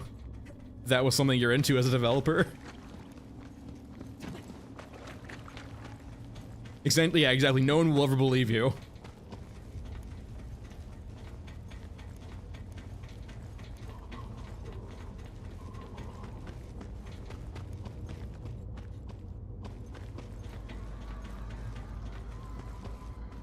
Yeah, I mean, I will say, like, Aiden, there's not generally a lot of... That's always been the thing with sci-fi, is it's always usually been not very mainstream and very hidden.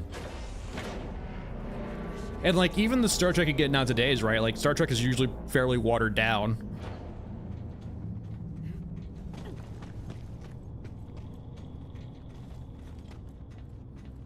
Like, what was, like, the last... I would consider the last great sci-fi series, I would say, is probably The Expanse.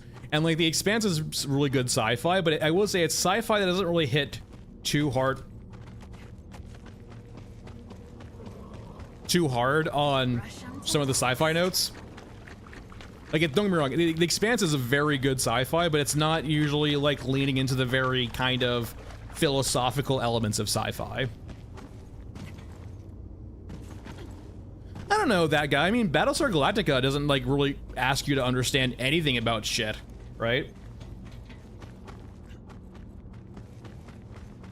Like, Battlestar Galactica is, like, great. Battlestar Galactica is great, like, great philosophical and, like, religious sci-fi, but it never really asks you to understand the science it's presenting, right? Because it's also very, very hyperbolized, I guess. Where it's very just, like, ignore the cool sci-fi happening in the background.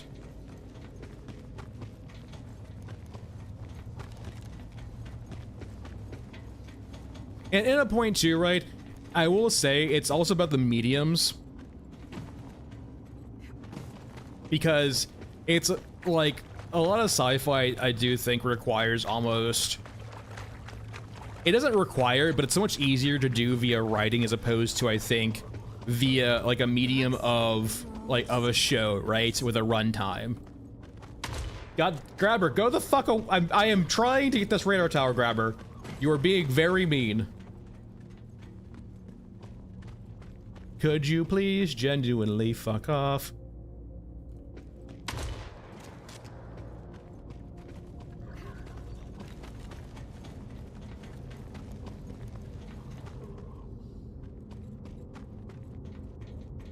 wonder if I can get it in here. Actually, yeah.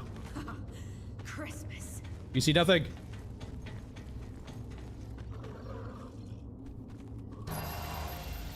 Oh god. Mistakes were made. You see nothing? Car. White sedan, protect me.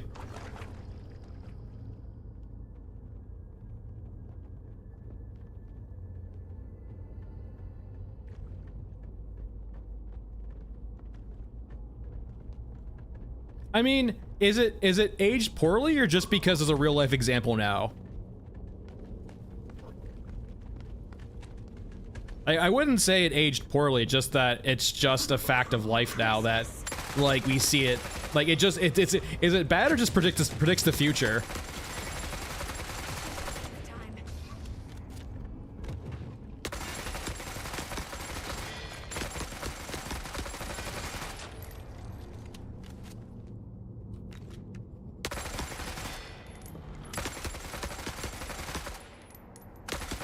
That's perfectly fair. Like, if it was handled poorly in the episode, it's perfectly fair. But, like, yeah, it just... The fact that it, like, raised that thought in your mind right before it ever happened IRL, or before it happened recently IRL. Like, that is almost the power of sci-fi, too, right? Sci-fi kind of raises those questions before they come up in real life sometimes. Or rather, because history repeats itself.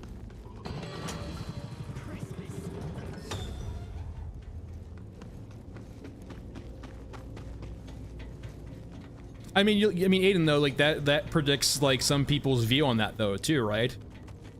Like, there are people out there like that will have that kind of response, too, right? That's fair. Like, you could definitely, I haven't watched the episode in a very long time, But yeah, there's nothing wrong with having a critique on the episode itself and how it portrayed the issue.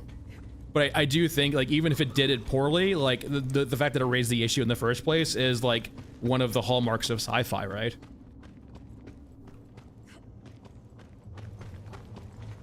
Like, it's very rare you'll see lots of shows raise issues like that, right? That can be so controversial.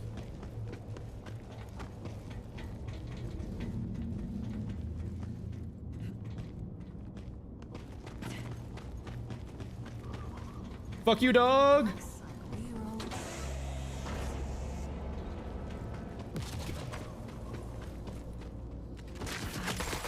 Enough of that sneaking around shit.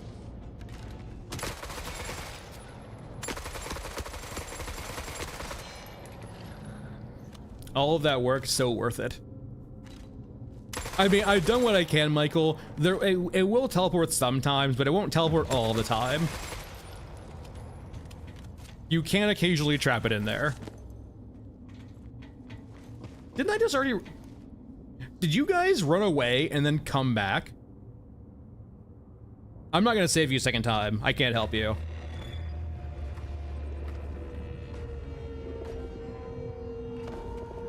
Yeah, you can hear it in there still. Oh. Wait, I wonder, can I fuck this up on purpose and it kills me?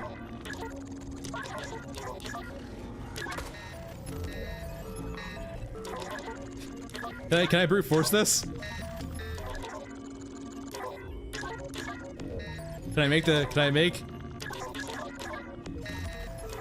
mean, Ludra, it's gotta have a hands... It's gotta have a hands... Like, these hands have to do something.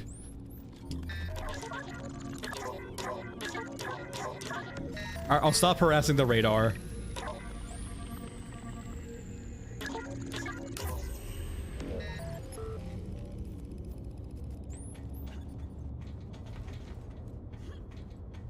And that's, the minigame is too easy right now too, right? Because it would never actually kill you. That would be, honestly, Sleepy, the funniest fucking task. If they ever did that. Where, like, you have to, like, plug in... Oh, God. It's a minigame where you have to, like, plug in certain wires to certain holes, and it's literally a shape. Oh, God, that sounds like such a fucking good minigame. Oh, I'm so on board. Think of the memes. Looks like we're all just... That sounds like a fucking fantastic minigame.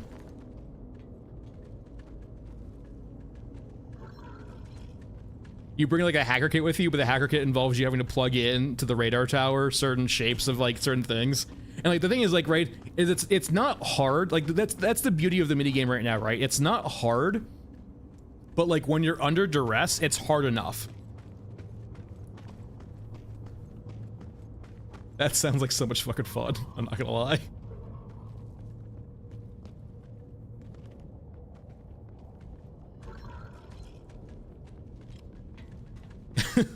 Everything just goes in the square hole. Rush 'em to death.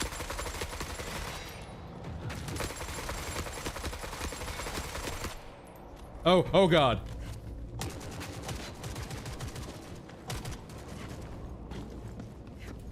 Whee! It's me, Mario.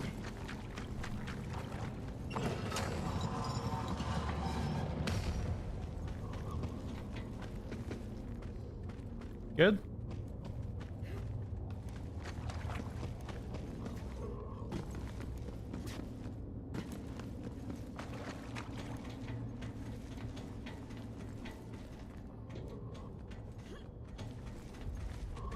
I've been waiting for this. How much ammo do I have left? Not a whole lot. If any, really.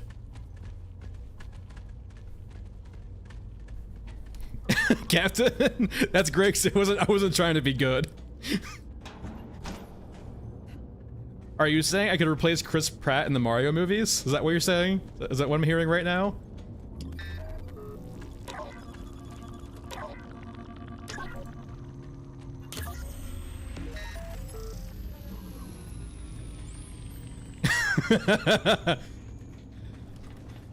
Poor Captain just reminded himself of Chris Pratt being Mario in the Mario movie.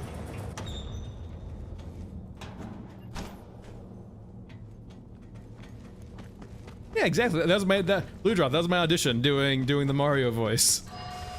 Was it good? Tell me it was good. Oh yeah, in the Mario movie, yeah, that was Chris Pratt. You couldn't tell? It was basically just Chris Pratt.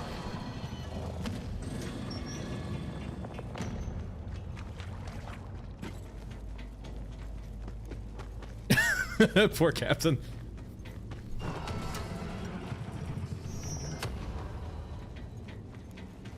All right, we did it. That was a very long cemetery run, but we won because we trapped the dog. See, Momentum appreciates my Mario voice, Captain. Yeah, 15-minute run. I will say, no, Jack Black did a very good job. Like, you could have your issues with Jack Black, but he did do a good job in Mario movie. One of the accents of all time.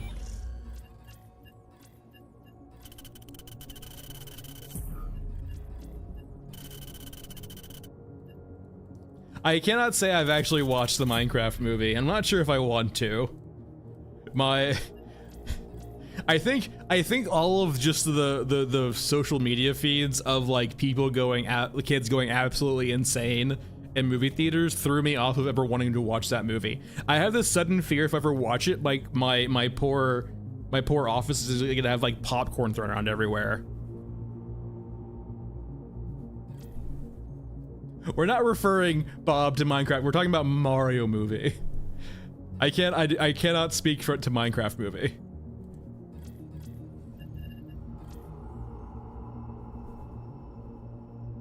Yeah, Captain, it's either two things, right? It makes me feel very sad for the upcoming generations just because their memes are terrible. They'll get better with time though. Or is it's like it's PR or or marketers just being bad internet people. We haven't done Scrapyard yet. I don't know. It got mixed reviews, right? It was like middling. It's a child's movie, right? I'm sure for the parents, like anything to entertain their kids for a few hours is okay in their books.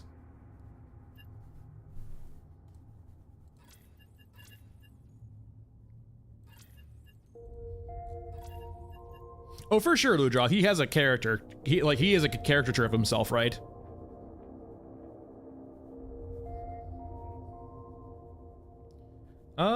What gun? SMG? SMG. How much 45 do I got? Not a lot. Let's use the Vector. The strictly worse than... bug fixes that guy? Probably. Probably just bug fixes.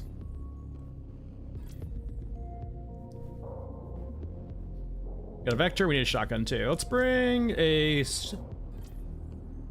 surplus shotgun. An actual backpack. Yeah, it's just like bug fixes, small stuff, yeah. I'm sure if it was like anything substantial too, we'll probably see a patch notes of like hotfix notes. They've been better about that recently, but we'll see. We'll do 60, we don't need a lot there.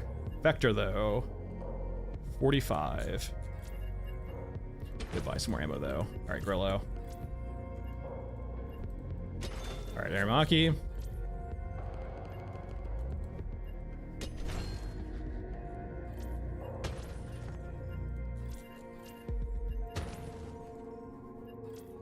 And we're good. Scrap here, we don't need any quests.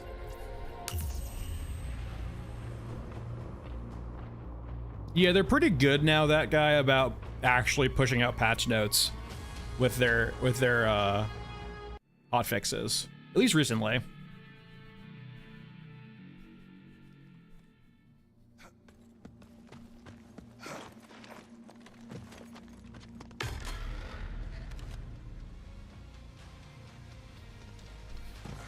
Well, Dead Space is like peak just like entertainment, or just like, yeah, it's peak survival horror, right? Incoming.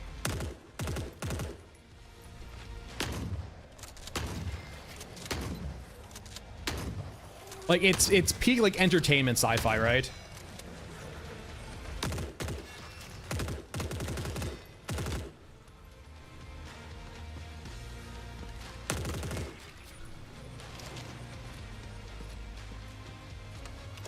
Don't look at it. Just everyone ignore it, okay? If we don't acknowledge it, it's not real. Just ignore it. No, Aiden, I don't know what you're talking about, Aiden. I do not know what you're referring to. There is nothing wrong here.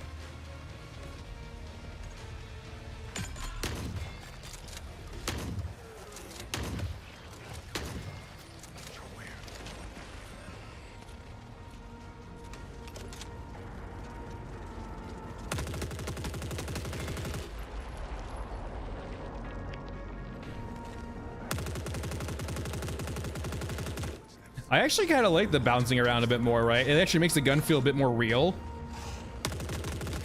Like, I do think it's a bit too aggressive, but like, I do like the fact that it bounces around a lot more than other guns. Yeah, Dead Space, would you guys rather play the Callisto Protocol? By one of the makers of the original Dead Space? You know, the Callisto Protocol? The spiritual successor of the original Dead Space? Callisto Protocol?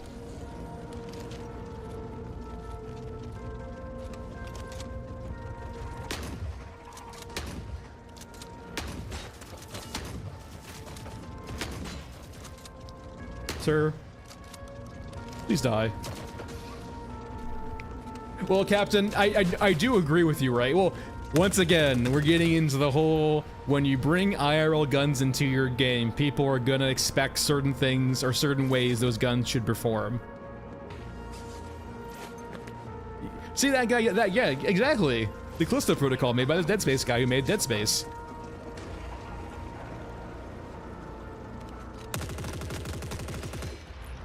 But no, yeah, like Captain, like that is the, you know, the issue with when you bring like IRL guns into your game. They almost have to match up with how they perform IRL. So like the fact that it recoils kind of like, and honestly too, like I would prefer this kind of jumping around on a lot of other guns too.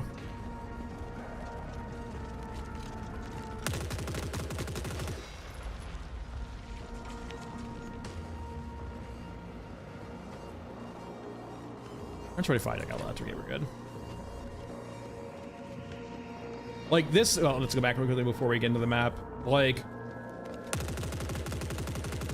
I still don't like the bullet spread, don't get me wrong, but like, I like the actual kind of feedback you get when you're firing a bit, right?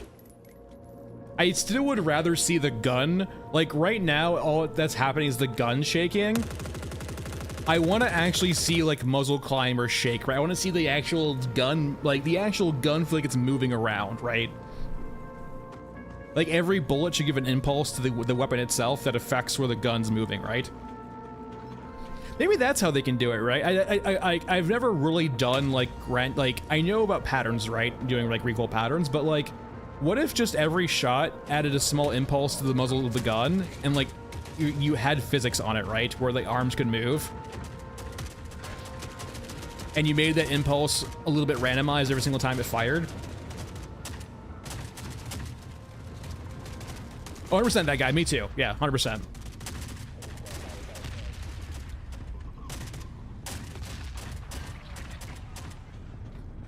Stop doing that, the gesture.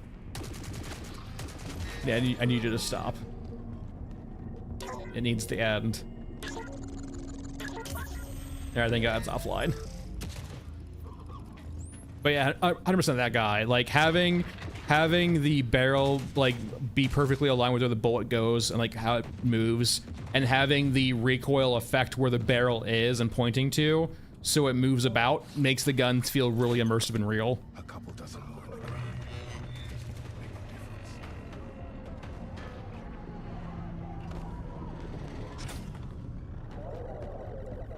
Well, that Sky Cave is more about...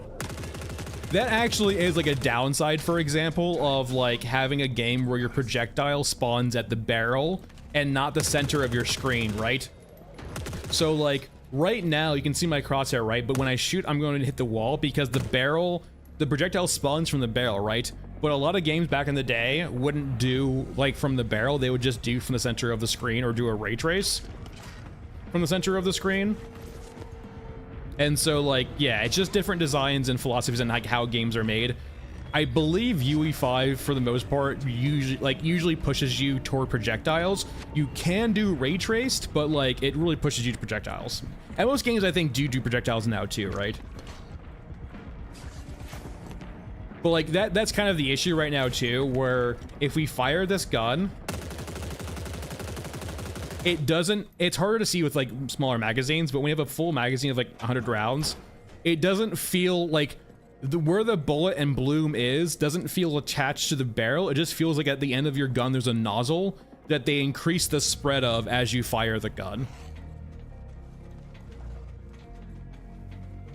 Yeah, hit scan's a deliberate like designed or balanced choice now, 100%. Yeah.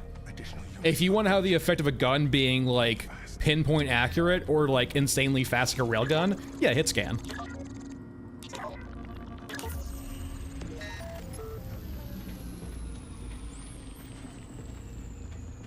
I mean, that guy, without actually, like, that's what it looks like, but without knowing the exact back end, I'm usually not okay with saying that that's exactly what it is, but it definitely feels like that's what it is.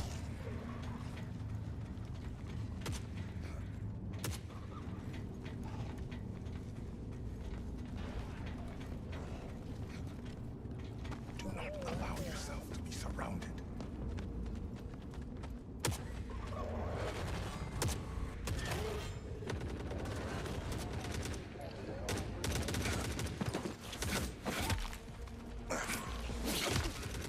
I'm sorry. We're good.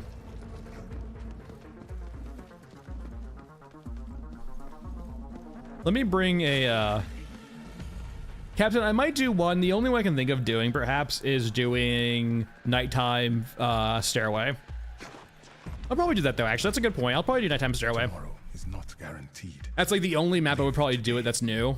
Or like relatively new. Mech Trench might have. I don't think Mech Trench is a very prominent ambient track. Like nighttime Mech Trench is cool, but I think it has a very subtle to very quiet ambient track on it. Oh yeah, Masked Man and Scav Girl blood, just like the 5-second stealth kill. I'm not even sure if it's stealth at that point, right? It's just venting. Let's go over to Masked Man. No, but this will highlight it really well.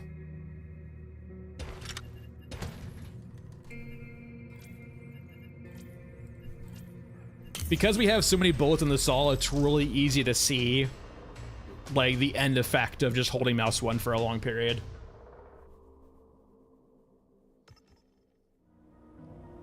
I mean, Sleepy, considering it's supposed to be more like feely and artistic, right? That makes sense to me, right? Having music being a medium for that.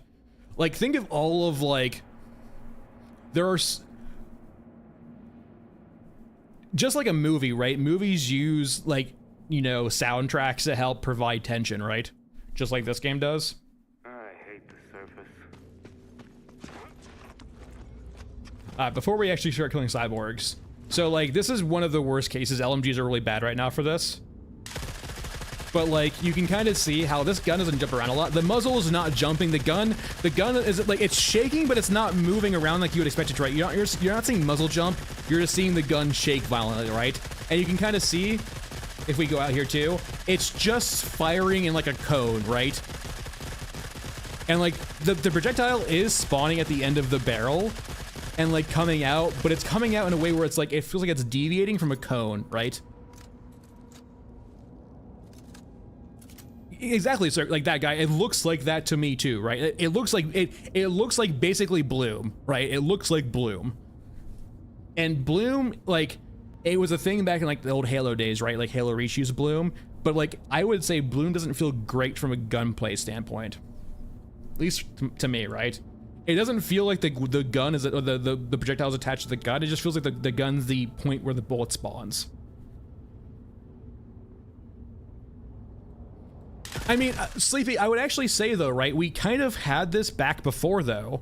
Like the problem, right, is like if you go back to if you look at the launch videos of the game, right, or look at like playthroughs from me back at launch, or back, or like the 3 months after launch, before June, or before January rather, and like the old recoil system in a way was kind of better, right?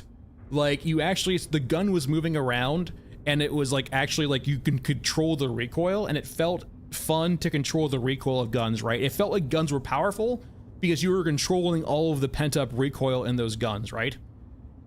And the problem with the previous system is the ADS was god awful, right?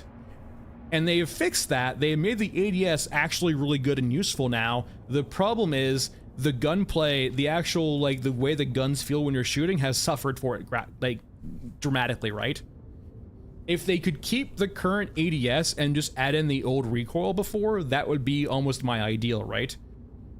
To some degree. I would probably want to see recoil tuned down a bit, but, like, still.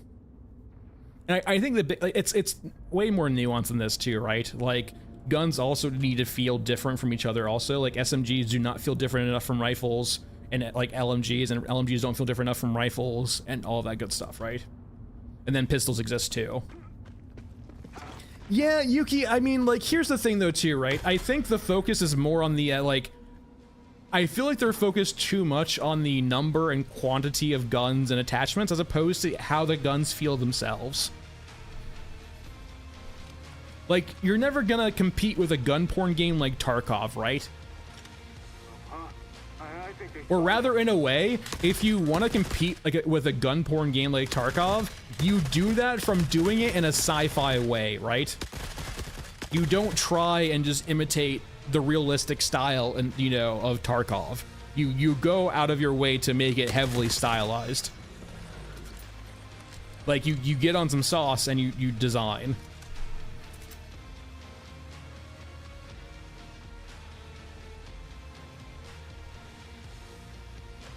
Sleepy, I mean, for sure, but like, I mean, Helldivers 2, right, does a decent job, and they're pretty grounded though too, right? But I would say, Sleepy, from a gun nerd perspective, would you rather... Wouldn't it be better, even if the guns don't make 100% sense, they're not trying to replicate IRL guns? Like, for example, right now, you see the Vector, right? The Vector performs nothing like it does in IRL terms. But if it wasn't just if it was only the silhouette of a Vector, right? If it was heavily sci-fi, like sci-fi stylized, right? Wouldn't that be way more okay from a gunner perspective to see like a very stylized, like futuristic, like Vector-ish looking gun, but it doesn't perform exactly like a Vector?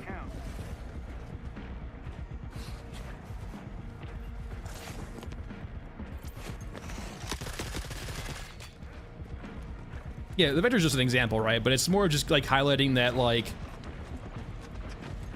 it feels like they should definitely stylize the guns, or like not care. They shouldn't try to compete with Tarkov in the, like, the gun nerd category, right? Because it just feels like it's a losing proposition. You're never gonna satisfy the gun nerds when they have Tarkov.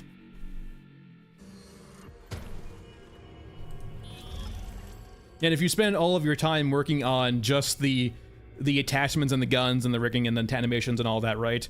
Would it not just be better if you just made guns feel that felt good?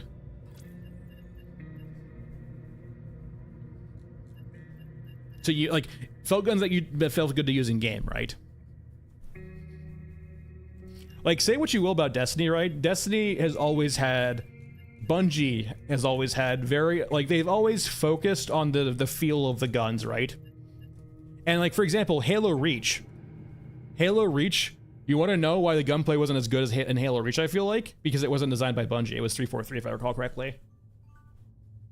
Let me just make sure that I'm like 99% sure Halo Reach was 343.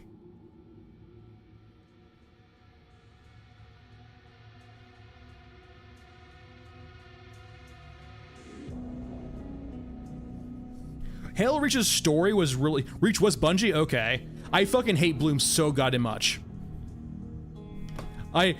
Seeing Bloom and Reach, like, I literally just never played Reach multiplayer because I just hate Bloom so much. Nothing feels like, here we go, we have a mil-spec design, like, assault rifle for our military, and, like, you're shooting 10 feet away, and the MOA is, like, fucking 50. It's like, how did this pass mil-spec standards? Like, I know mil-spec is not that great, don't get me wrong, like, they have pretty wide acceptances on their guns, but like, the bloom on the regular assault rifle in Reach is astronomically large. It is, it's literally infuriating. It feels like a fucking slot machine. What was the first one by 343? They were around the time of Reach, right? Was it the next one? What time was Halo Reach? What was the first 343 Bungie game, or 343 Halo game? Did 4, okay, Halo 4, okay.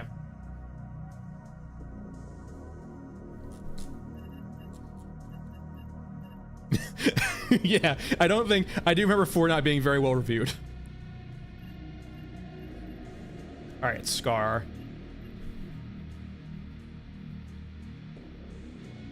Are there notes yet, Michael, or no?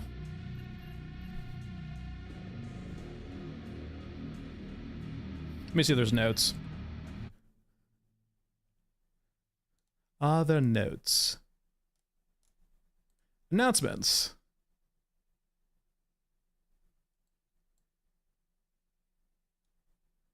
Fixed issue that could potentially cause AI infantry to have legacy M capacity bug. Okay, I imagine... Oh, Subcom 2 is so bad. Okay, so it sounds like this hotfix is just to fix instances where AIs have infinite ammo. That's what it sounds like to me.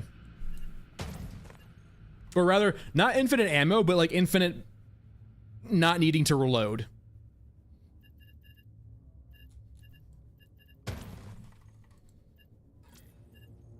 And that's what the patch notes say. And it is UE5, right, Michael? There are like instances, right, where even just doing like a single line change or a variable fix can be that big. Like, they've done a very good job making the patches in this game actually make sizable, right? There's plenty of UE5 games when they do a drop, or UE games when they do a patch drop, they have to rewrite a lot of the game. They've done a very good job in that regard.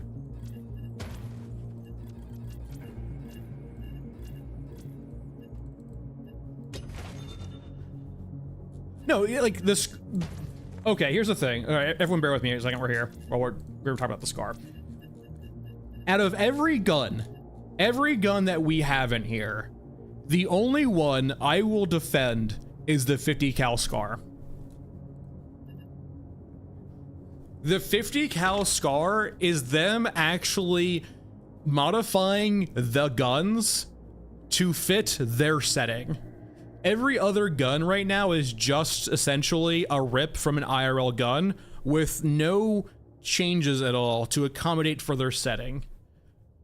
The Scar 50 cal is like the only actual instance of them modifying the gun. And don't get me wrong, yeah, the gun does look weird. I don't think the aesthetics are perfect on it, right? Like, the aesthetics of the Scar 50 cal are not immaculate. I would still heavily critique the aesthetics of the gun, but gameplay wise, like, and the actual, you know, design choice here for the 50 cal Scar is great, because you know what it implies. If you think about it, it implies that Europa had Scars or M16s and they realized they were a mismatch for their peers. That their 5.56 rifles, their 308 rifles were not big enough to deal with cyborgs or the other war machines of the other factions, right? And you can feel that now in game, right? Bring a 5.56 rifle to go kill some cyborgs. Bring a 308 rifle to go kill some cyborgs. They both feel awful now, but you know what excels at mowing down cyborgs? This thing.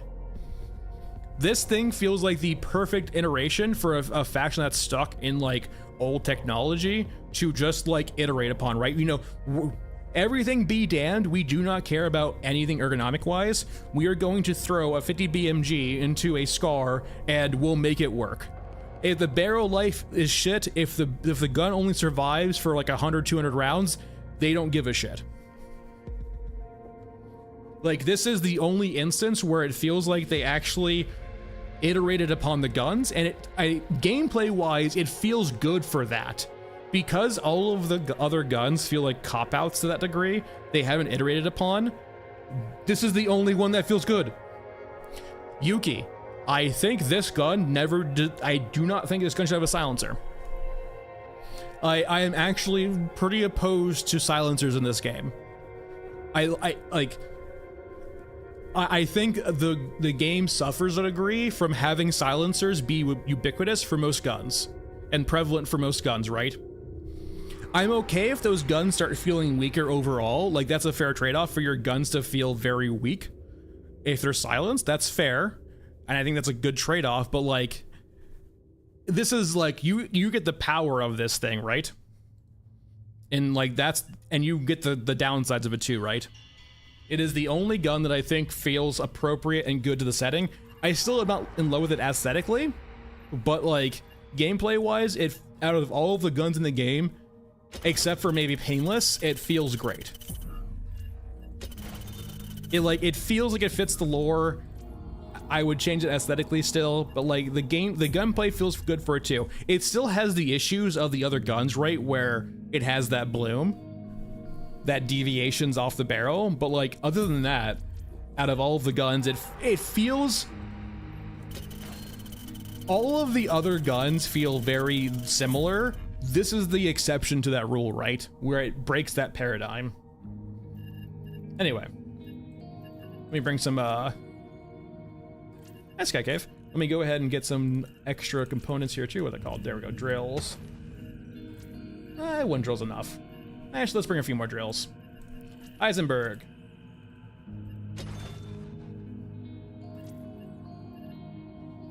Yeah, but like, here's the thing though, that guy, it's not a, are we trying to be a mill sim, or are we trying to make a game?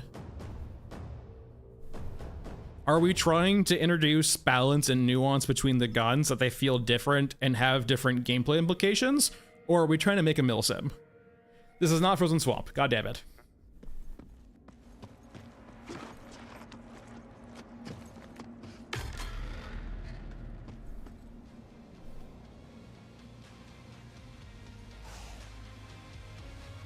And there's that factor too, right? Like, suppressors are binary right now. You could add in the effect that they don't perfectly silence too, but like right now suppressors are binary, right? You're either silenced or you're not. And they could go by to each silencer and add modifiers where they're not perfectly silent, but that's kind of a thing too, right? Where if you have silencers and they do not perfectly silence, you almost need to make sure you perfectly have that make sense to the player, right? You would need to go to each silencer and have them make enough noise where it's like, that doesn't sound silent. Yeah, there's a lot of balancing and tweaking, and like, you have to find the perfect middle ground of having silencers in the game at that point to make it not binary, but also have it exposed to the player enough where it makes sense to them, where like, yeah, even with a silencer, they still hear me.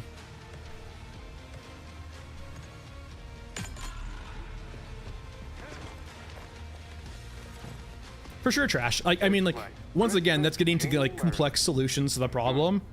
Like time, money, and all that good stuff, and like how much it takes. But like, I almost in a way would prefer just having a few guns that you could silence and have them just be binary, right? And have the downsides be worked into the guns themselves. That's because we did the wrong map. Frozen Swamp.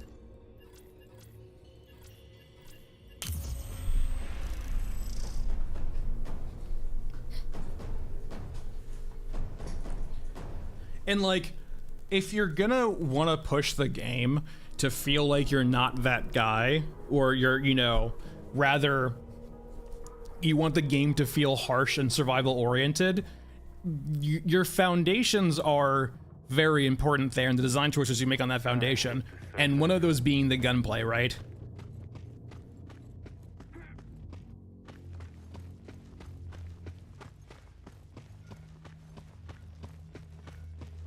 Well, Ludra, that's a big factor too, right? Like, if they wanted to have a very complex sort of ambient sound system, where like you could go to such details, right, where you actually have like a meta system for maps where it tracks like it's essentially a heat map for sound, right?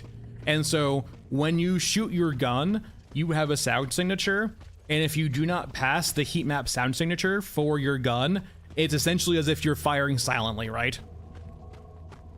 So if there's a lot of combat going on and you fire in that cell of the heat map that has a high value for ambient noise because there's lots of firing going on, your bullet's not heard. But that also involves a lot of extra work in developing a system like that, right? It's a give and a take. Is all of the work that would take to design that system worth the squeeze?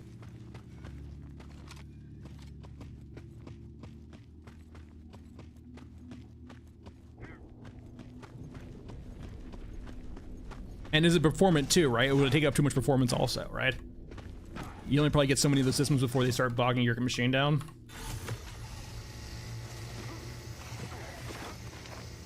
Well, Ludra, it also depends on the granularity of the heat map, right? How much you partition the maps into a heat map and like how those areas interact.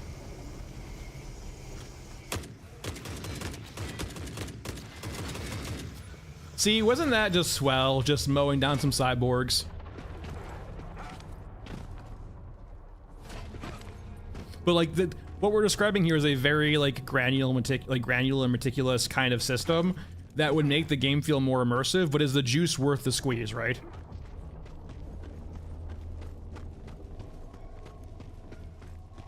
When there's so many other matters to be pressing on, is it really worth to have an in-depth system like that, or just have a very simple like binary system, right? It's just a design choice, right? You know, a certain amount of time and money. Do you want to go very crazy into the sound system and, you know, sound design and then heat maps and stuff like that, or just keep it simple? Rat King's kind of just random.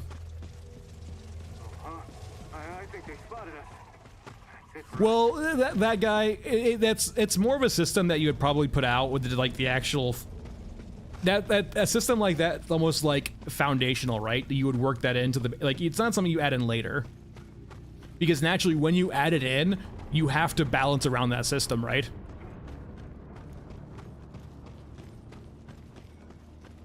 There's not, Sleepy. Like the only reason to not use a suppressor is because some guns do not have them, right? Like the Scar. And because of that, you can kind of jack up the power on the Scar because it has very real downsides. We decide what happens next.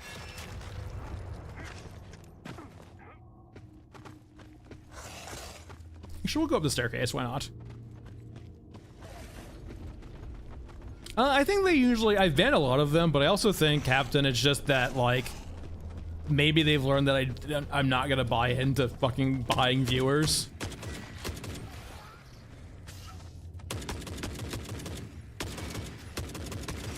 I think after, like, blocking 10 of them, perhaps maybe they blacklisted me. So I'm not worth their time anymore.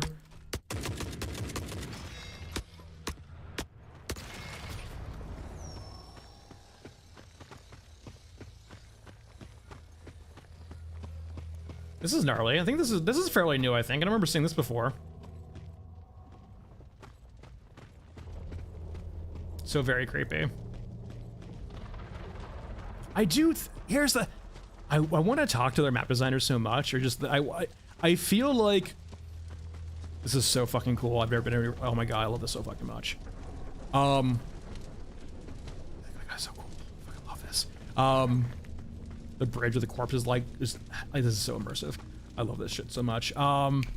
It feels like they're generally kind of afraid of having space on maps that is like sort of like this, right? Like these long atmospheric areas that are not necessarily for gameplay, just for atmospherics.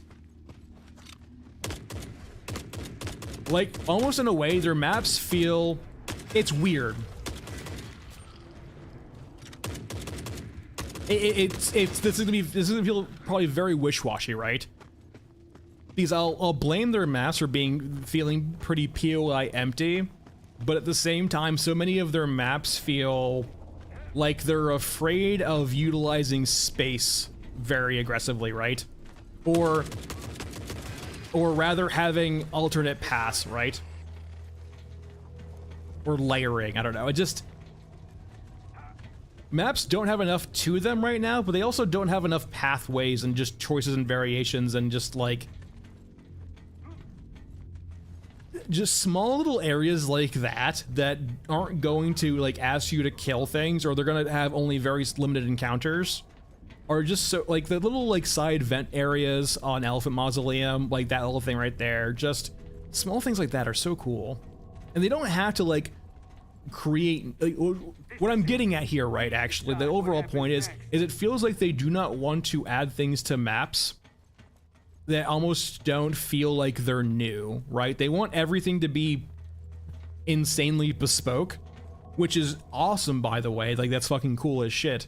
But at the same time, it feels like they're reluctant to add in stuff to map that might be not like carbon copies from other maps, but yeah. So Sky Cave, like you're kind of mentioning, right? It's almost like they're afraid to use previous assets again on new maps or in certain areas, right? They never want to reuse an asset too much. Like, naturally, you'll have the corpse piles, right, which is a fairly generic asset, but, like, when it comes to art, or things that could be considered as artistic, they do not want to reuse them. It feels like to me. I think Elephant needs a lot of love. Elephant being one of the earliest maps, Elephant feels like it needs the most technical love. If you ever go up to the radar tower on the hill of Elephant, the LODs of that map are very, very, like, poor, which does not, that kind of suggests that they're not using nanite on the map very heavily. And the problem is, Game Shift, like, I'm coming from more of, like, a competitive FPS background in that regard. But, like, in a way, Game Shift, because I'm coming from a competitive FPS background in that regard, it pushes me to like how the map plays, and the like it comes to me like before I even like I'm not thinking about the art I'm putting on the map. The art is secondary to the gameplay, right? This is it. We decide what happens. Like, I'm blocking out the map first with the layout, and I'm not concerned about the art at all, really. Like, the art will come later. It's more about how the map plays from a competitive standpoint.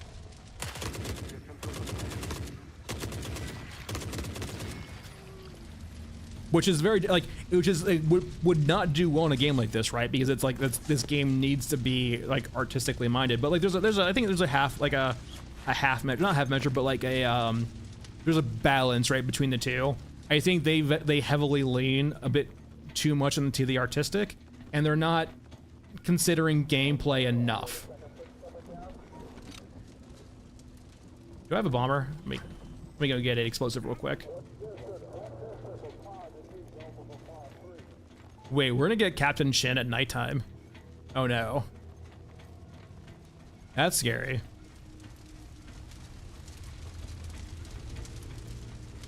I do think it's wise to give them Ace instead of Scorched. There we go. I'm gonna blow me up a helicopter. Hey, watch my back. Oh, the details on Elephant's great. It has gameplay problems, I will say, but like the main thing too, for a map that's supposed to be visually impressive as Elephant, it has some serious LOD issues. Keep it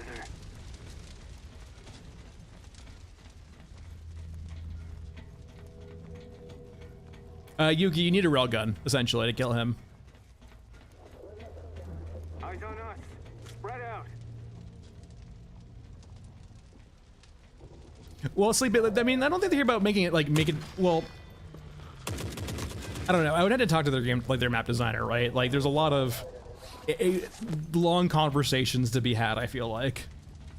All right. Goodbye, helicopter.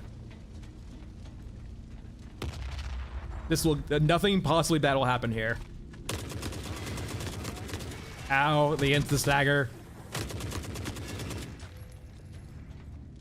Well, they're killable, but it's, you know, railgun.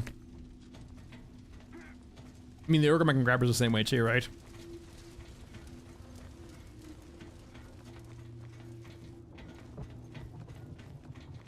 Nothing possibly bad could happen.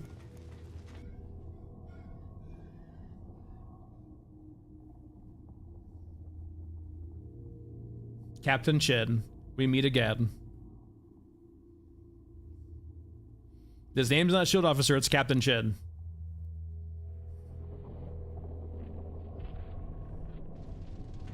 Alright, there's the HUD again. That gets forced on with the appearance of Captain Chin.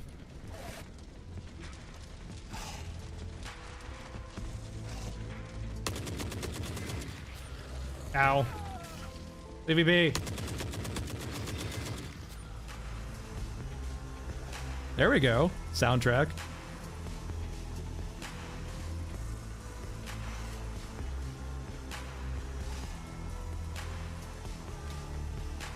Fred?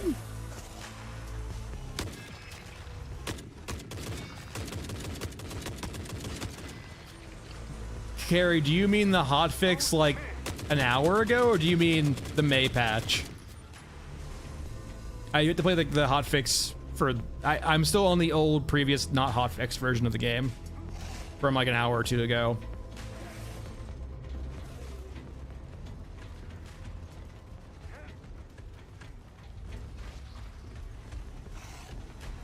I mean, I've heard there's been some instability. I haven't experienced it myself, though.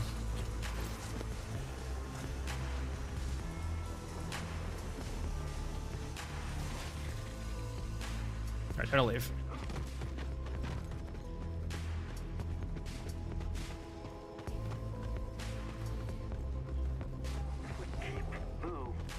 I'm kind of curious. How do you guys feel about the quest markers?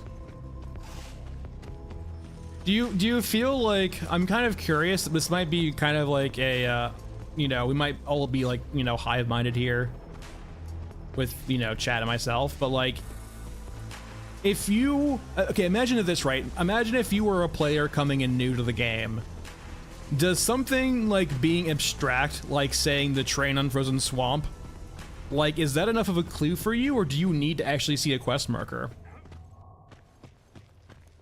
Do you think descriptions and quest logs are enough, or do you think that, like, you need to have a quest marker? Well, okay, so Sleepy, like, give me a quest where you think it's necessary, and do you think, like, it's that more points to an inadequacy of, like, the description of a quest?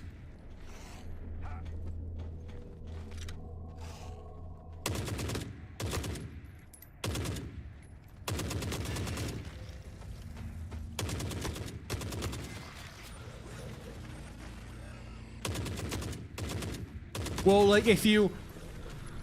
Well, you don't read them now, Ludroth, naturally, right? But, like, Ludroth, imagine this, right? If you weren't given a quest marker, and, like...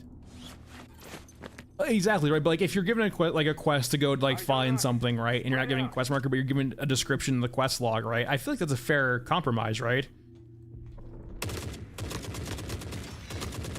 Like, naturally, you might have, like, Zoomers who want to be told what to do. I feel like...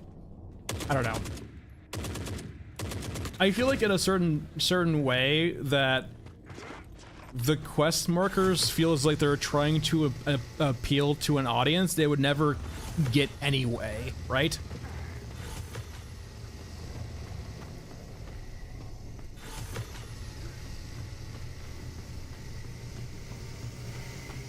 I mean, I'm old too, right? So like, well, we are coming from the old previous times. It's why we kind of had to like, kind of try and distance ourselves a bit and try to just kind of. I'm trying to feel like, right, where I'm just. What's the right word for this? What's the right way to describing this? Well, sure, Sleepy Pig, right? But like. 100%, but like, what's the cutoff, right, of how much you change your game to accommodate them, right? Like, do you think if you do enough half measures or enough enough compromises to appeal to a more Zoomery audience, will you actually capture that audience, or do you just need like the bright, fast-paced gameplay with all of the UI elements telling you what to do to actually get there and get, like, it honestly feels to a certain degree like you're not gonna capture them just by half measures, right? In a way, it's like Tarkov, right? Like Tarkov captured a large generation of pretty young gamers because it didn't feel like it did that to them, right?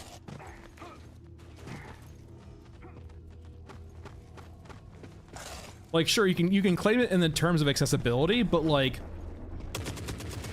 it's not really accessibility, but more of just consolidation, or sorry, not consolidations, compromises for that kind of younger audience.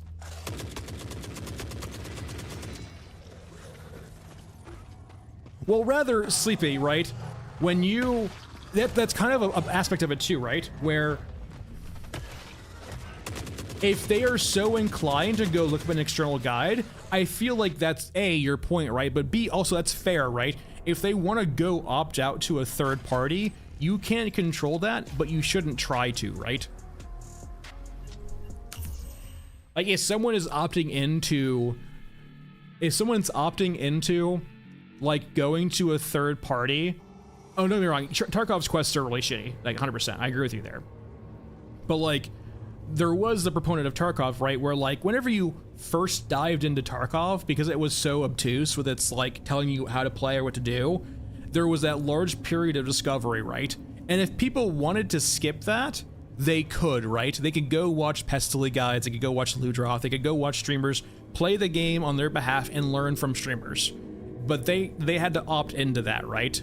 But for the player who wants to just discover things naturally, kind of immerse themselves and like learn as they go, they weren't robbed of that, right? By like a quest marker or something telling them what to do or how to play, right? It wasn't chosen for them. And my kind of the point with the quest markers, right, is does that just feel like an unnecessary sort of compromise to try to attract an audience that it feels like you aren't going to attract anyway currently with the game you're presenting? Like the way I'll describe it is this, right? It's like you're trying to make like a perfect meal for someone who hates the dish that you're making, in a way, right? Or doesn't like the dish that you're making in the first place. Say, for example, if someone doesn't like seafood, there's nothing wrong with not liking seafood, right? It's just a personal preference. But like you are going out of your way to make your seafood dish less seafoody to accommodate that person, right? But because you're doing that, you're making the seafood dish less palatable to people who actually want a seafood dish.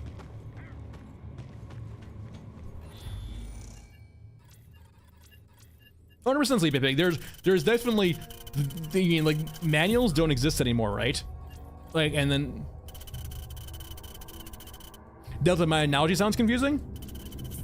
I could try rewording it a bit if it was too confusing. I think it's a pretty straightforward analogy though, right? Like it does make sense.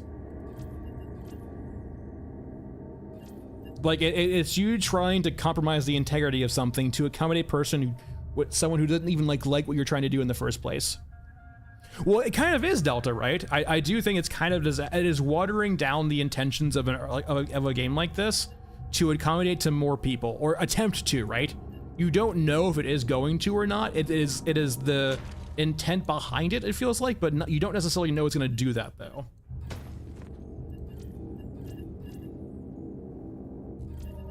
Because, like, why else would you do it, right? Like, a quest marker like that feels like a compromise for people who do not want to, like, who just want to be told what to do, right?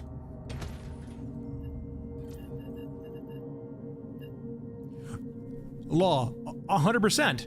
But like, remember that, like, for a AAA game, I would expect that 100% law. And like that's a critique of like, you know, AAA gaming nowadays, right?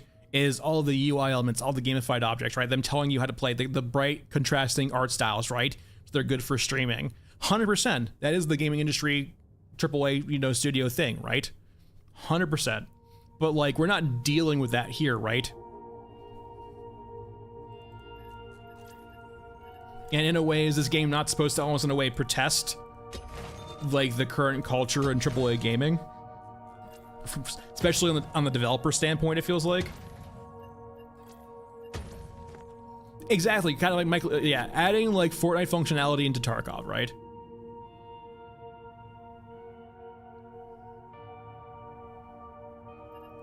Oh, 100% Sleepy. Yeah, like, you know, Concord was in development for like, what, 9, 12 years, something like that, right? And so they in their development phase, they passed over the hero shooter, you know, phase, right?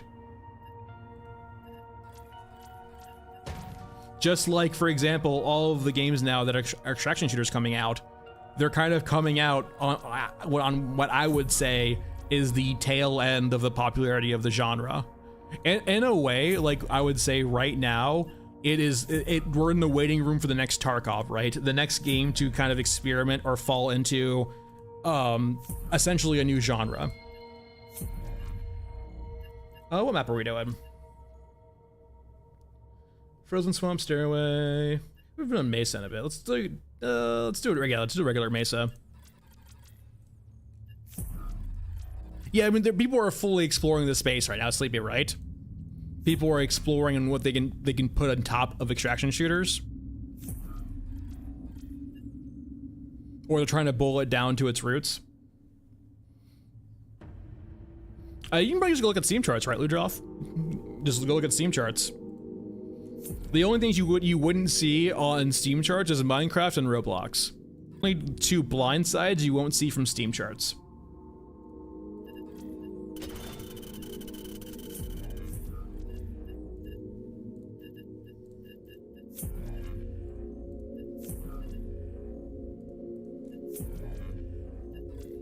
All right, I guess we'll take a chopper.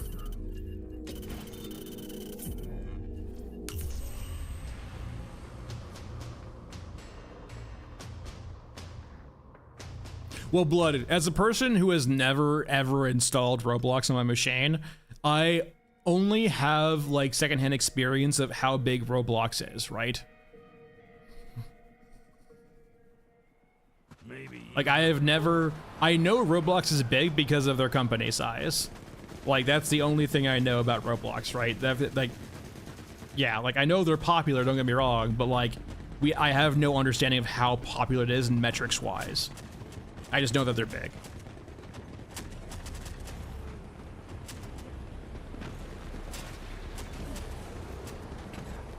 Which one's that, Blood Panda?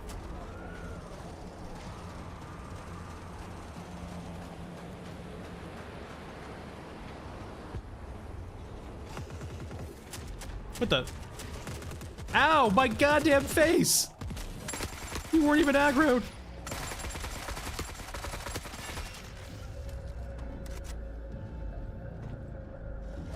Grow a garden? I've never heard of it.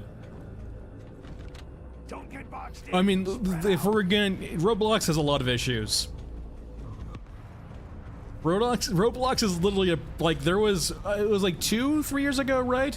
There was a lot of like PR around Roblox being a predatory environment for children, and I doubt that has changed.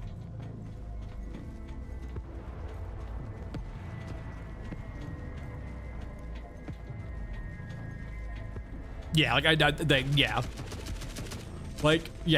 nothing has changed.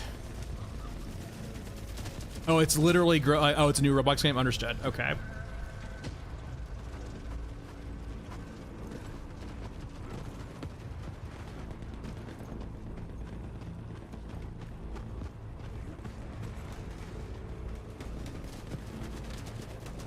There's lots of money, but there's also lots of predatory practices, right? Because you start getting into child labor and then child manipulation and all that good stuff. And just anything that can go wrong with adults dealing with children is exacerbated by like a platform like Roblox, right?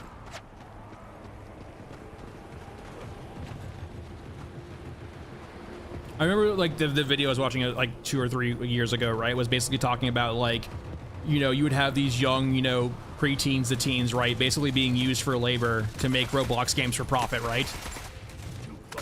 And it was entirely unregulated, right, too? It's all done like via Discord and shit.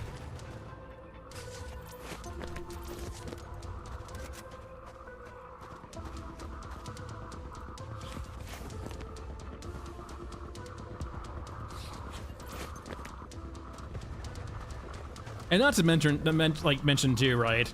Manipulate. It's just, it's shitty.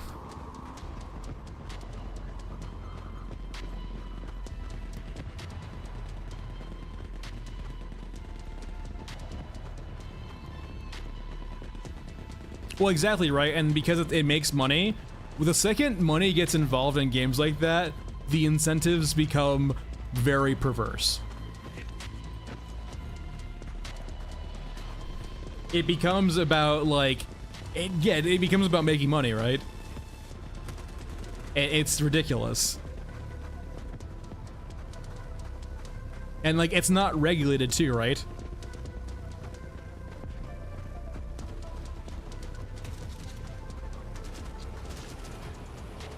Child labor laws? Never heard of them.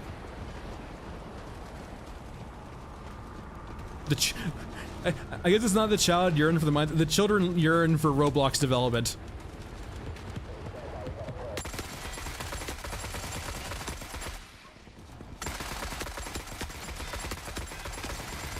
Don't mind me. Just turning into a bullet hose. We good here?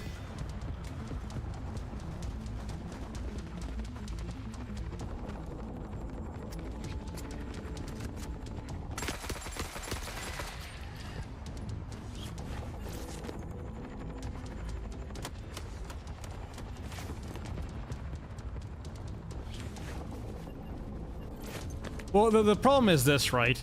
Like, even if we were going to brush aside child labor, the lack of any regulation means that, like, for example, you know, you could have abusive relationships, right? Where you have, like, someone in charge, you know, withholding money under no scrutiny at all, right? Like, it's literally just laissez-faire. There is no regulations at all, right? It's all done through third-party channels like Discord.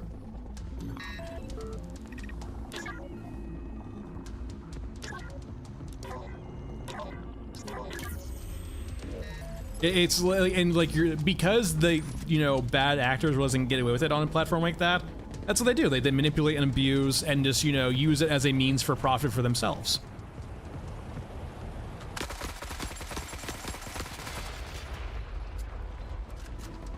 Yeah, there's a reason why laissez-faire capitalism is a fucking just a joke. The markets will regulate themselves. Sure, yeah, keep fucking coping on that.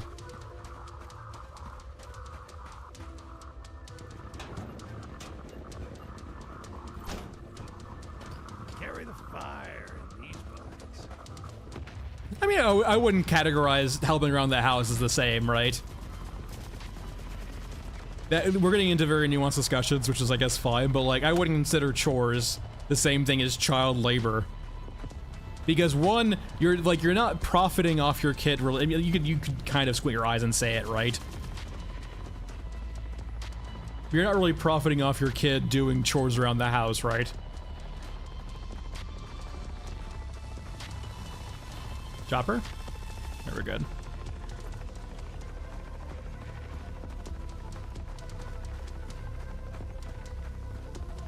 Yeah, my parents told me to clean up my room. I am literally a slave. It is inappropriate. I want emancipation from my parents. How dare they tell me to clean up my room?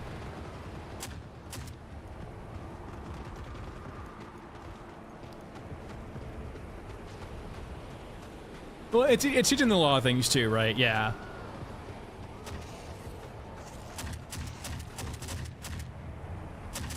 I've only noticed, Carrie. Well, it's important to notice that if you have the stealth backpack on, right, Carrie, it's different. The stealth backpack, its own thing.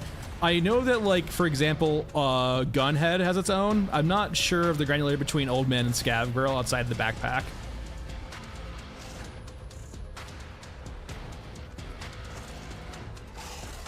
At that point, they're just paying you with lodging, right?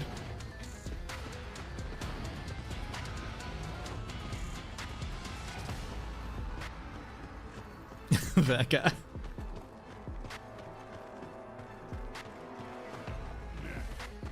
All or nothing. Yeah, I don't know. I haven't done it in a while. Carrier, I haven't looked in a while. The only ones I was familiar with back in January when we had that bug was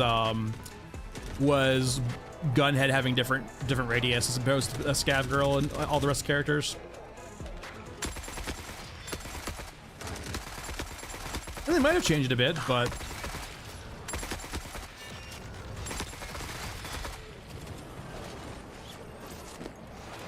And it could be too, like, Carrie, the guns you wield, Carrie, do affect that, right? So it's important to note if you're comparing them, you have to have the same guns on. And I would say the same rig too, right? It's because it's definitely true that guns do affect you. Oh god, snipers. I'm gonna run. Leave me alone! Why are there brawlers here?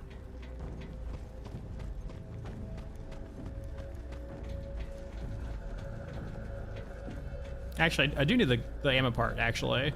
How am I on meds? Not great.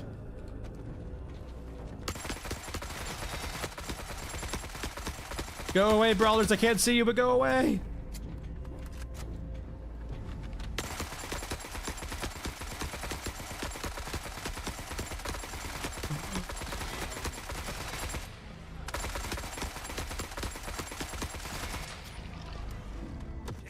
Snipers, no. I have children snipers.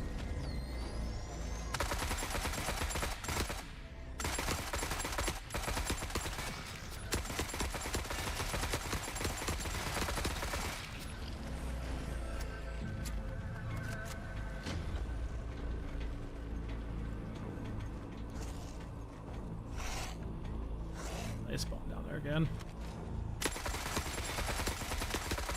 But you can see, like, for example, just how resilient even just the half cyborgs are now to just regular rifle rounds.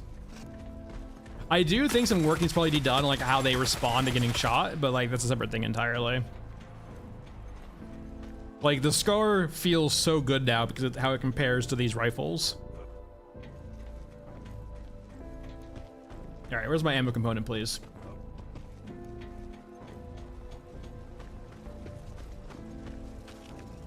Actually, and I will say too, for example, this upper area here is like kind of an area that doesn't have a lot going on aesthetics wise, but it's just a cool gameplay area, right? Just more stuff like this. It doesn't need to be like some grand like structure or art piece kind of demonstrating something to you, right? It just needs to be just some terrain to have some gameplay on, right? All right, where's it at? Where is my ammo component, please?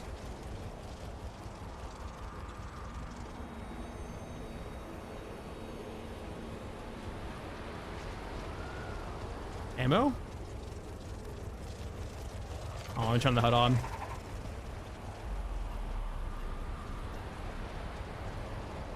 Am I just blind? Or is it not here? Could be downstairs, perhaps?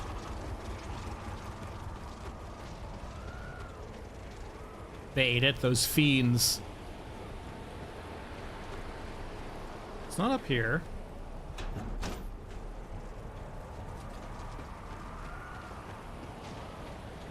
It's not here. Why is there... Why are you here? What are you powering? Why is there a generator here?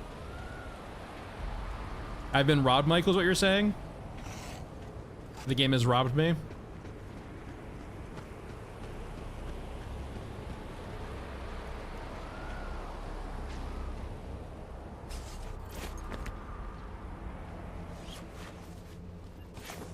But Ludra, what about Martyrdom? Call of Duty 1, Martyrdom was such a fucking trolly fucking perk, man. My god. Look for gaps. Maybe we can slip past.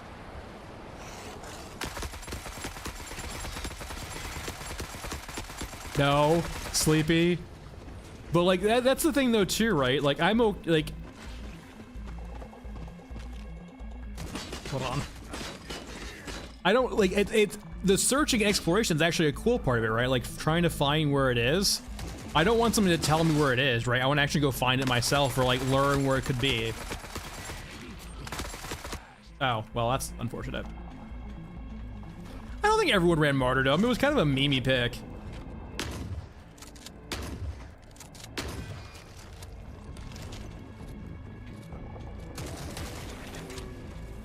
Go, my minions. Get him. Beat him up. Beat his ass.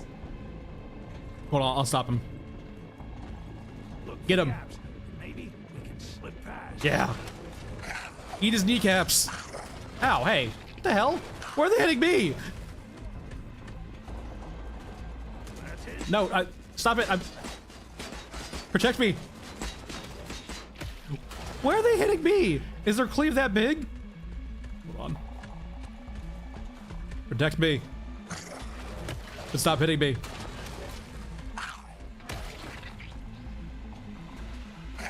Get his kneecaps. Stop accidentally hitting cyborgs. Kill him. Are they broken? Hey guys. How's it going? What's poppin'?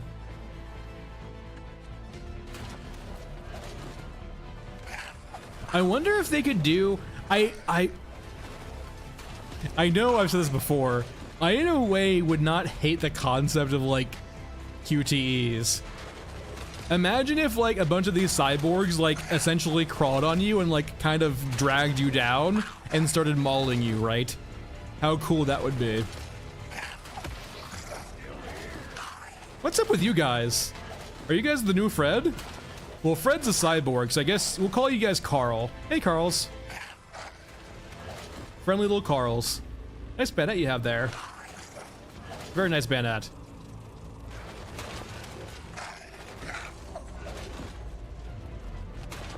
Man, you're fucking tall as shit. What the hell? Am I a dwarf? How are you still alive?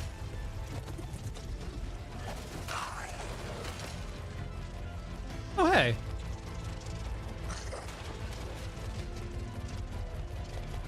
This is a little party. We're only missing Yureska here. Here, you know what? Let's have some peace. Where's my meat tin? No, come back. I want to give you some meat.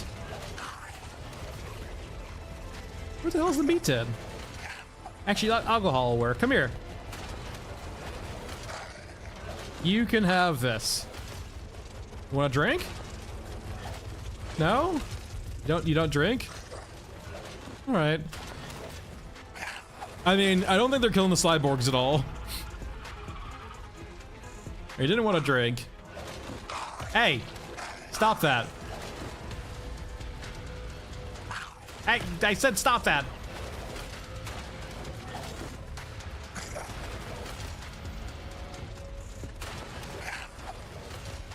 Look at that little servo arm right there. That's for like an alien minigun. Hey, hey, hey, what the hell?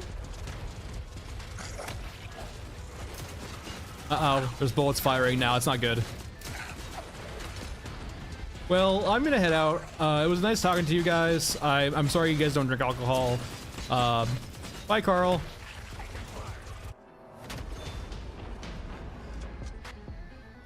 Okay. Just like the just running around talking and chilling. See, that was like one of the biggest things that was lost from community servers, right? From back in the day. Just shooting some shit with some casuals in a TF2 server.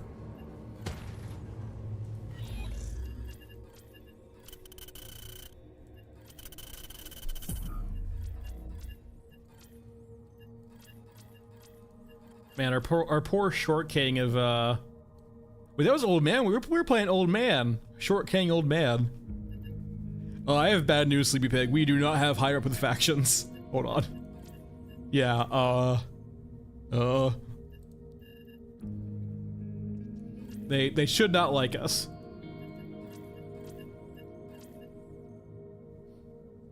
I actually, I would not say global chat. I actually think, no, not global chat, but like all games that want to like reinforce the concept of like community need to have lots of community tools, right?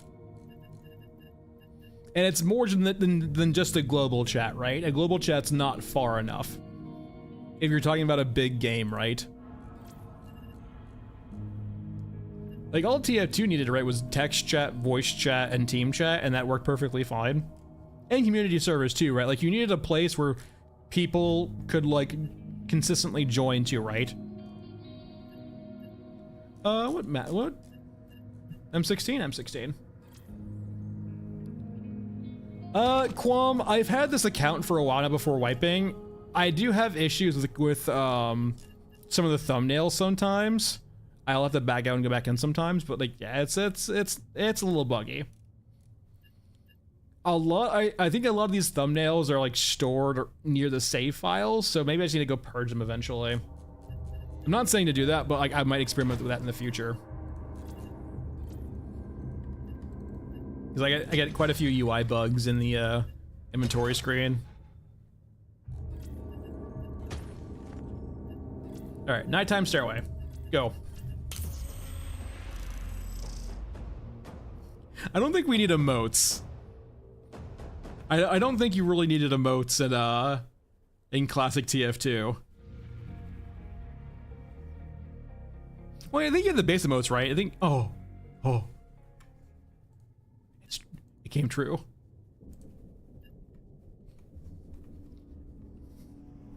Unit 7 and 6 reporting clear skies ahead.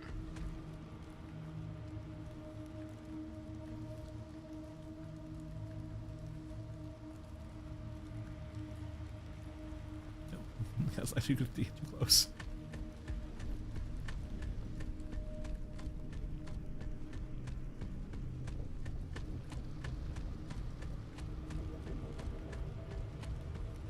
He can't help himself. He's buggy.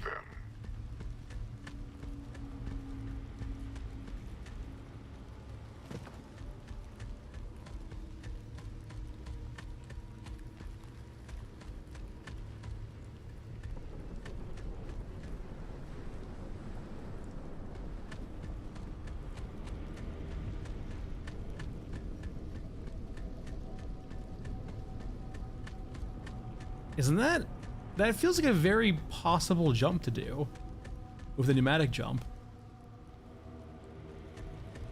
I'm gonna come back here after this run. That feels entirely doable. Michael, I have not prayed in weeks.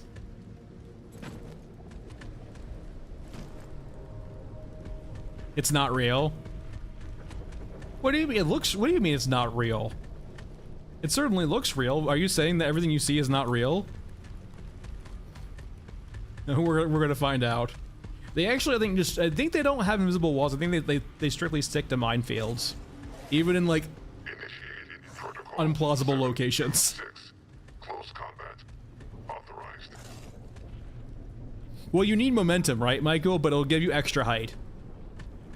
You still do need momentum, though.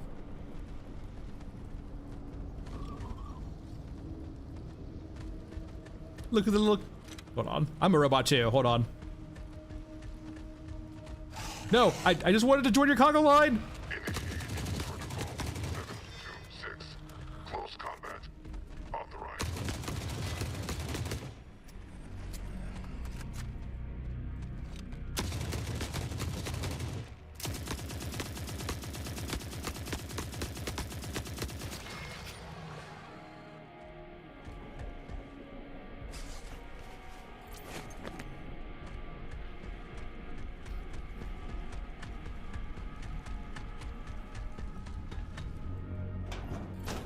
Can't believe they wouldn't let me join their conga line.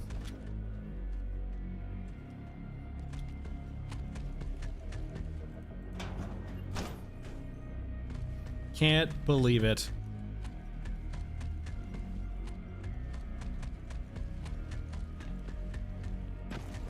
So you're saying, Ludroth, all I need to do is find some fleshy bits to attach to me?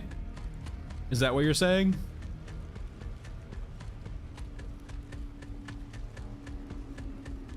That's what I'm hearing right now. Just need to go roll. Just you just like you go, you play some co-op with your friend. You go play some mech trench. They're playing Gunhead, and you just like walk into the meat grinder room, and you just find them like rolling around in all of the corpses to camouflage themselves.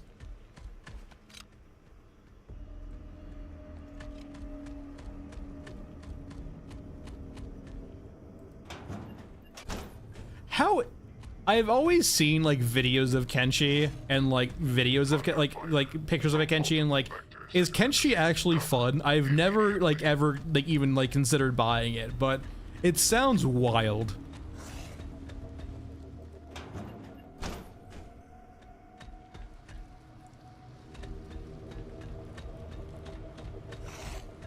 It's boring. Is it like a pure sandbox where you have to like find your own things to do? Oh, is it a mom? Oh.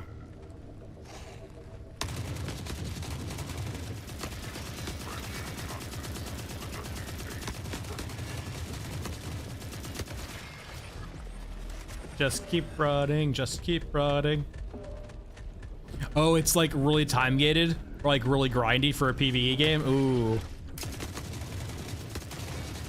That's good to know.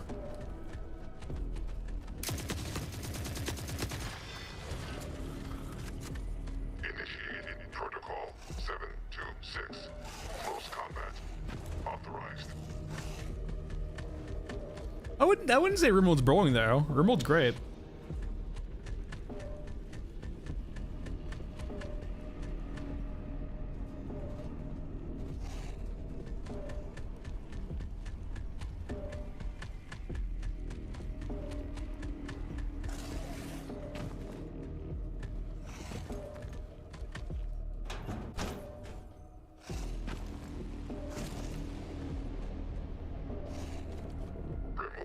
My safety.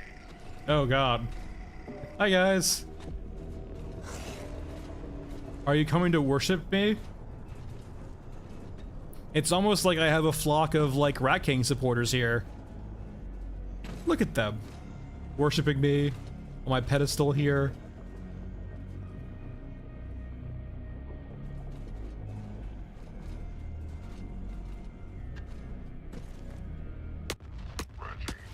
That was lackluster.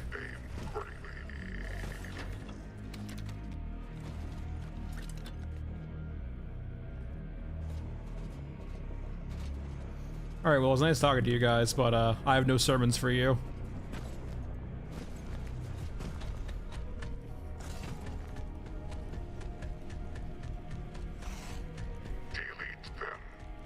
I wonder what they're doing up here on this map. Like, is this supposed to just be a hole through the map that you can fall in? Because like, there's the issues, right, where like, some things are floating here, right?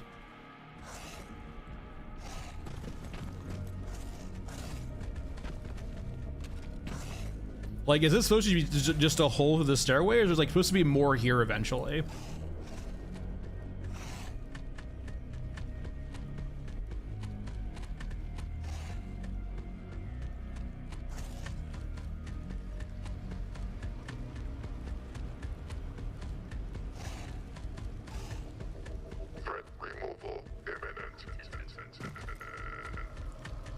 So wait, is that actually a bug? You can't throw grenades when you're out of ammo for your primary gun? Alright, everyone ignore the FPS drops and just marvel at the glory of, Can I not jump up here? Man, that is brutal right here right now, my god. Maybe shaders, I guess. Everyone enjoy the PowerPoint. 726. I might be like 10 frames right now, this is brutal. That's probably like 20 now, actually.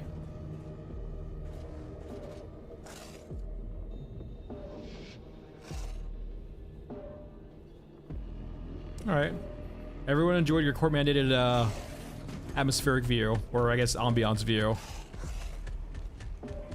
Any moms up here? Any mothers? Cinematic frame rate, yeah. Any mobs? There's no mobs up here. Cool. There's usually one up here.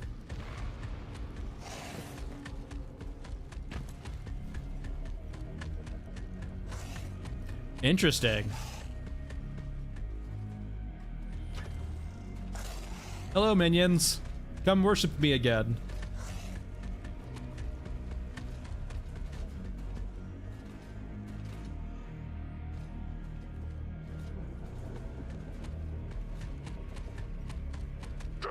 He increases the brightness.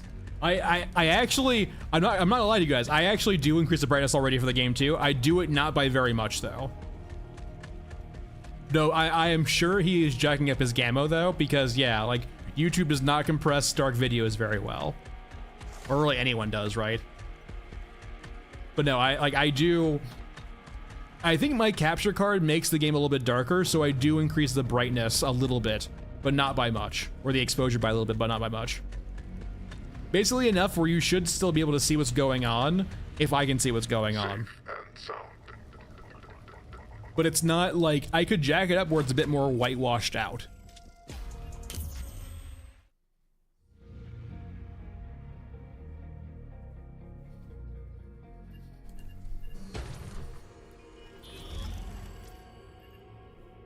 All right, I could jack the saturation up, so like, yeah, orange Fanta Enclave's even more orange. Oh, we're going back though. We need to say, I imagine they're not real, but I need to know.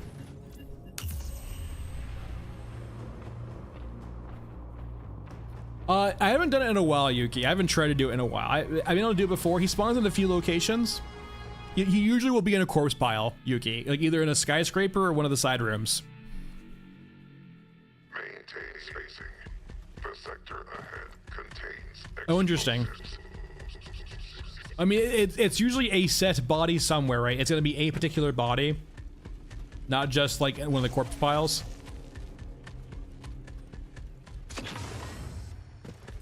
All right, so I guess the first thing to see is if we get collision from a projectile, right? That's the first test here. Okay.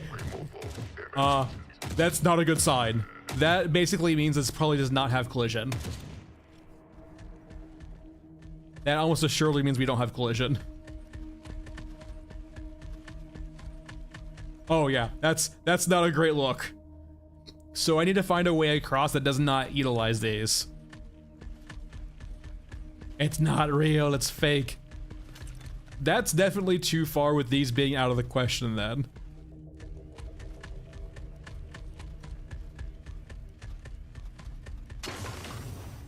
Oh man. Is there anything that's gonna be real? I don't think so. I'm sure the other side is real because it looks like just terrain, right? I mean, okay, we came here. Ooh, wait, hold on.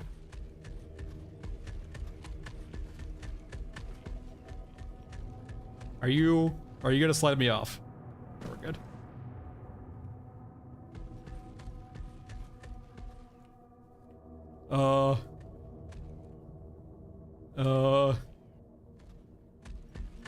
Oh, we did not go far enough at all. Wait. Oh. All right. What do you naysayers, you absolute naysayers, it won't work? Look at me now. You said it wouldn't work. You didn't believe. Oh god, it's not real. It's not real. Oh no.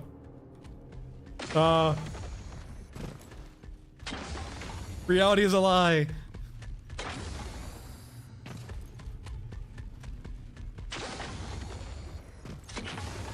There we go. We're doing it.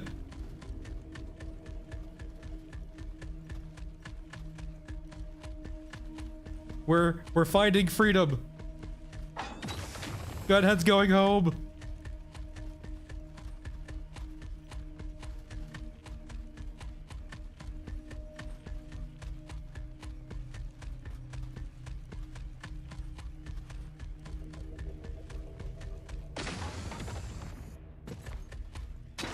Come on, we can do this. It might not be. Wait, hold on. We'll figure this out. We'll get there. We'll get there. We can do this.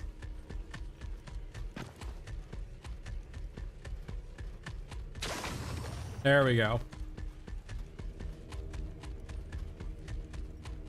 Are you real? No, of course you're not real. That'd be too convenient. We're going home, guys. Oh wait, what the hell? All right, well, this works.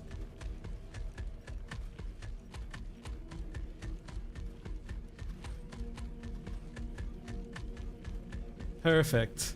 Oh god, no.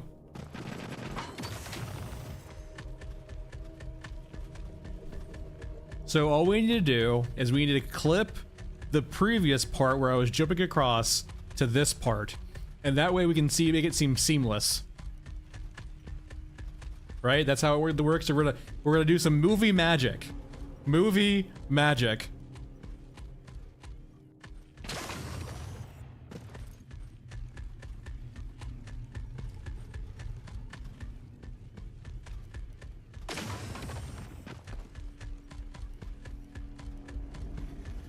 Wait, is there a minefield wall? Wait, what?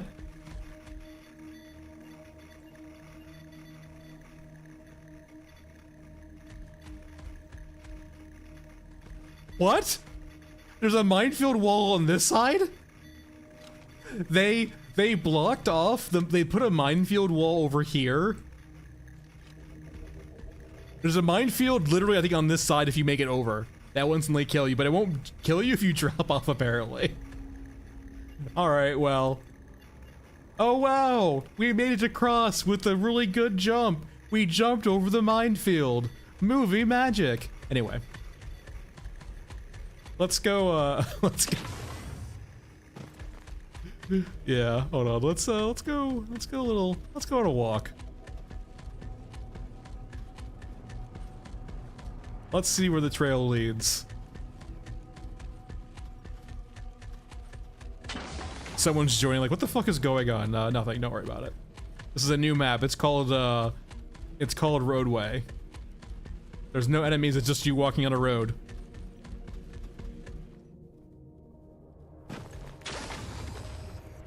Oh god. Oh god. There we go.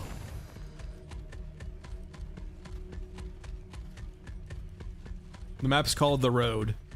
All we need is a little gunhead. And some cannibals. And depression.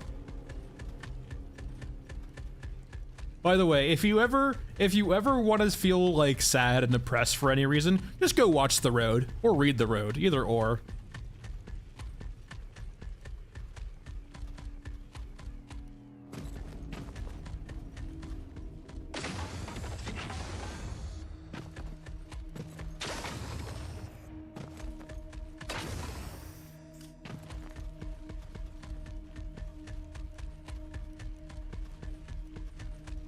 Beautiful. Look at us go. The world, what do you mean the world ends? What are you talking about? The world does what are you, a flat earther? The world does not just end. Oh god, the world ended. The flat earthers were right. Well, alright. Yeah, this is fine. This is okay. There is nothing going wrong here. We're just in a red blackish void. Yeah, this is yeah. So how's it going, guys? Everyone enjoying life? You know? Yeah. All right. Well, I think it's time for Gunhead to log off. Goodbye, Gunhead. And there Gunhead lies. For the rest of eternity, falling into the void. We can no longer play Gunhead anymore. Gunhead's now currently stuck on the stairway.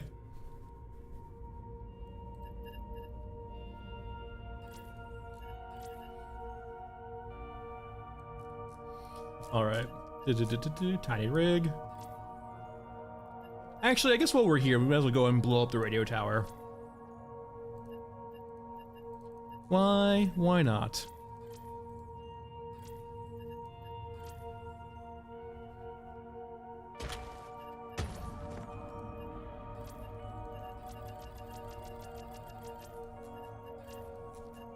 Bring a few medkits around.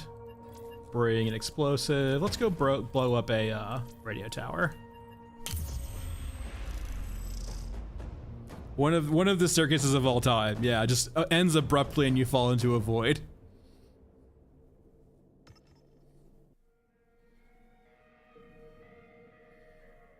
Because flashlight. What if it's dark outside, Michael? Don't leave anything on the cutting room floor. It feels like, while these are cool and all, like, I know it's hard to do on Mech Trench, they feel like they need to be better guarded, right? It feels so weird for, like, why wouldn't Europa come just destroy the shit out of this, right? It's right here. Are you saying that any European soldier can't do this? I have to?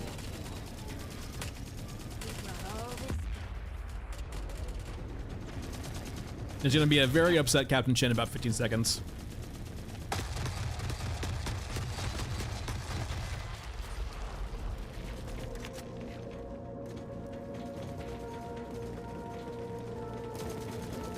Oh yeah, that's the thing in the currently this patch, right? Yeah, he's in the floor.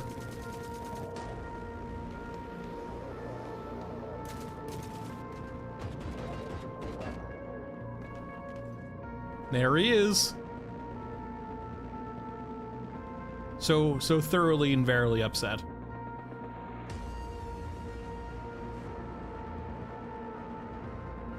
Captain Chin. What did that fucking poor aren't you guys like friendly to each other? What the hell did that poor cyborg do? Like, man, way to beat up your allies, my god. Gotta turn HUD off again. He's a toggles on, whatever you get, Captain Chin.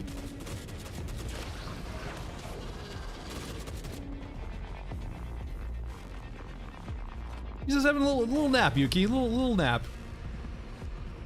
Oh god, look at the wrist.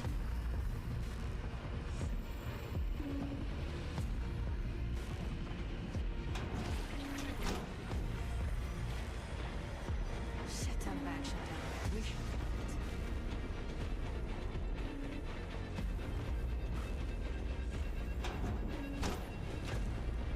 should.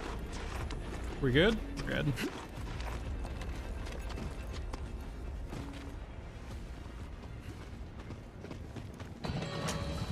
The crawler? That was definitely a crawler body. Look at the flick of the wrist.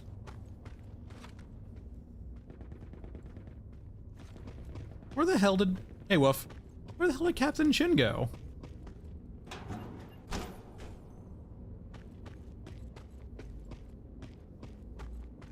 He will generally jump over here occasionally, too. So I'm curious if he will jump over here. No?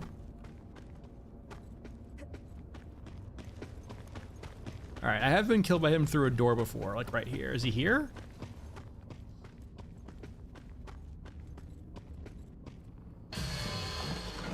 Potentially. He usually will jump around though, right? I think he's always trying to like path to us, but he might be...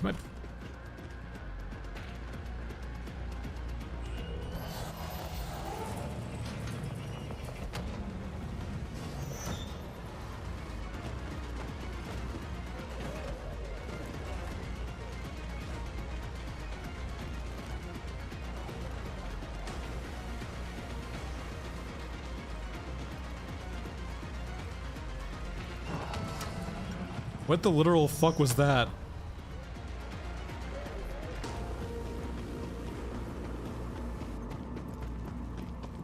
Fucking, he just like, we caught him mid, nothing personal kidding us.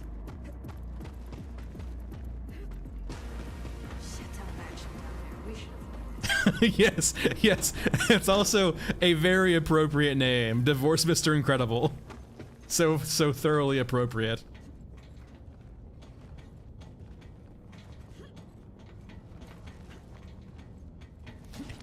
Oh, holy shit, we just had a hard crash.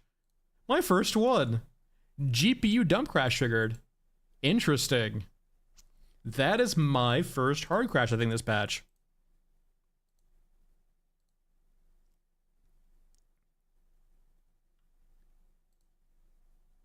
Interesting. And that was a very clean hard crash too, right? Just insta hard crash. You won't see anything. I keep my desktop so sanitized, Sleepy Pig.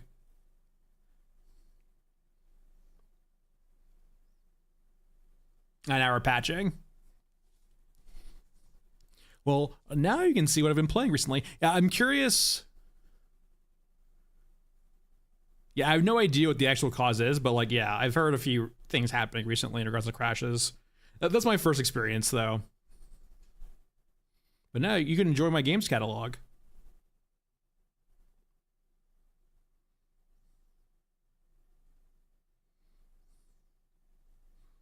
And critique my choices recently.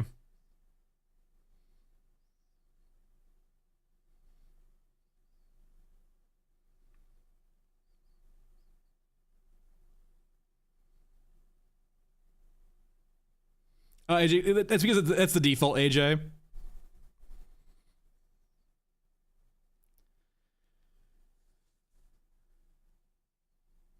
I've never bothered sorting my games, AJ, so that's just why I think this is the default way of doing it.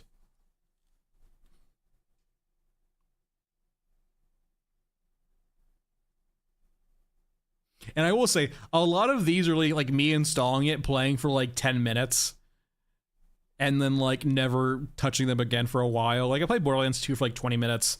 I logged into War Thunder, played one match, and I uninstalled it again. I was like, no. Path of Exile did No Life for a bit. Fall Flat, friend game.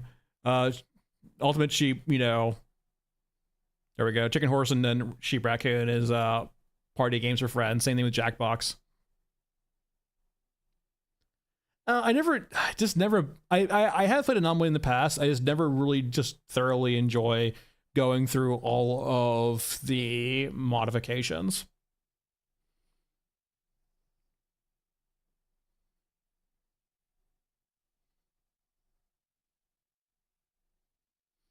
Yeah, I saw Dave the Diver, just never got into it.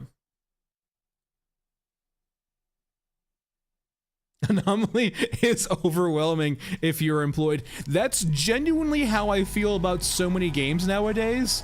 Golem is in the sense of, well, if I don't want to no life this game, I essentially can't enjoy it, right?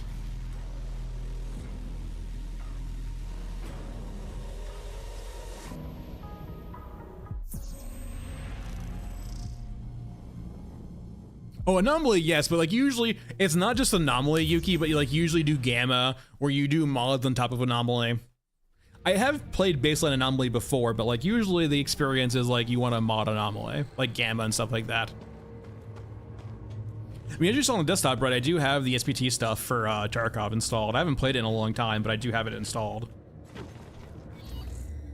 That's part of the tension too, right? Like I need to go, like, if I want to play like an updated version of SPT Tarkov, I need to go do all of the steps to do that again.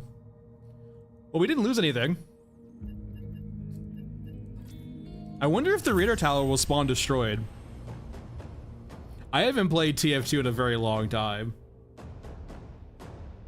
I have like no items for TF2 either. I almost feel like I would be out of place in TF2 with no hats. I'd be hatless. I feel like it's like the same derogatory term for like maidenless too. You call someone in TF2 hatless as a derogatory term for poor.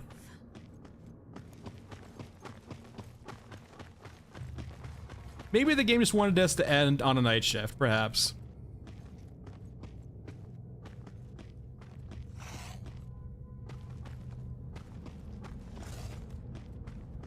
We brought all this gun for you. What is... Oh god, okay, it is destroyed. Captain Shit, no! Don't crash my game again!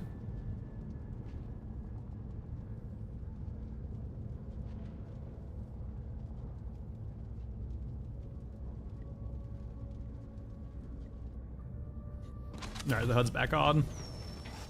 Can I destroy you again for funsies? Nope. Brush 'em to dust. There he goes. Back into space.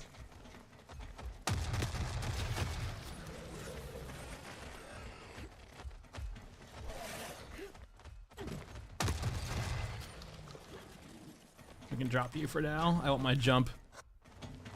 Go away. Not a bad deal. Go away. Drag it back. Let me up. Oh, we're good.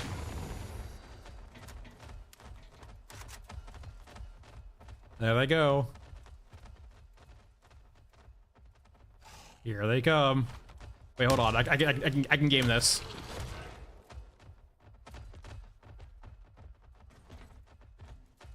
Up we go.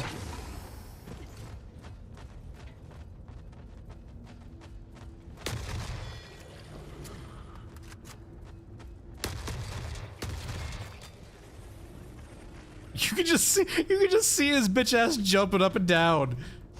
Captain Chin, stop it.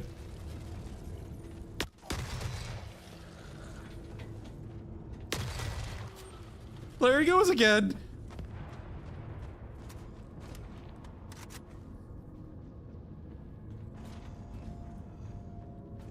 It's fucking just...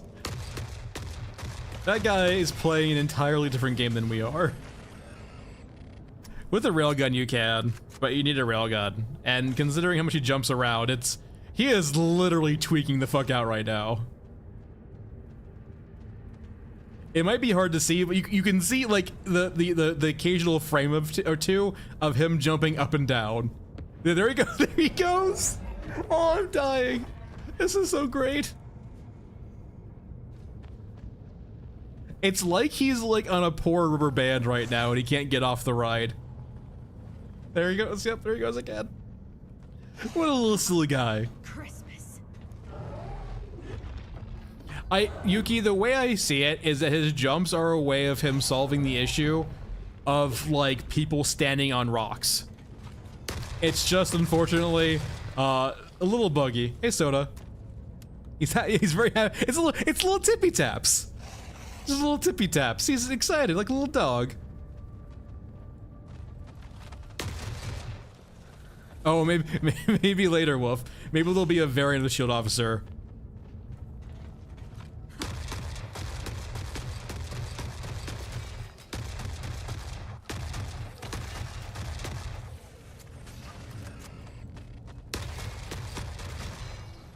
Scramblers, oh no, whatever will I do, considering Captain Chin is here.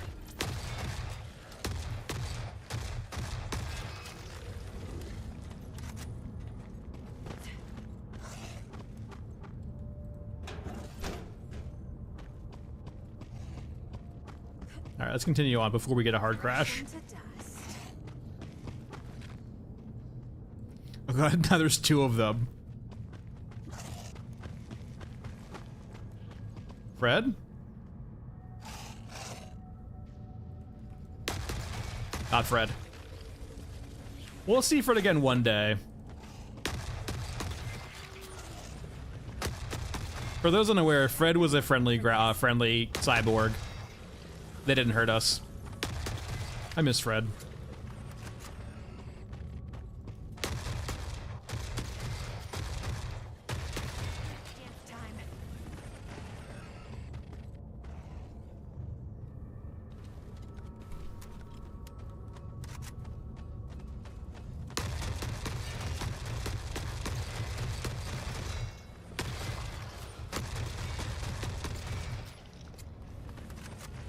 So you sure? What I'm seeing, Wolf, is you want to get Fun Dog suit. Understood. No, yeah, there's lots of different references you can do with like a very bulky character with a very prominent chin. Crimson Chin, Mr. Incredible. Lots of very strong male figures with very large chins.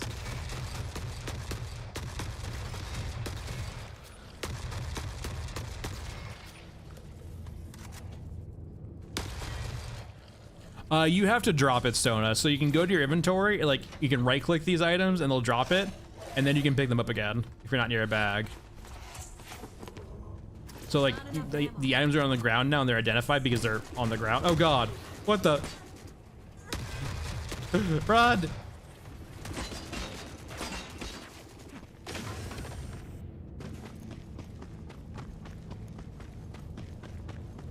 Yeah, only on community stream days.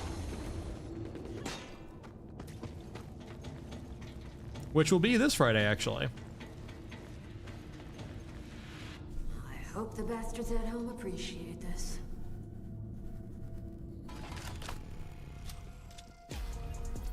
All right, not too shabby.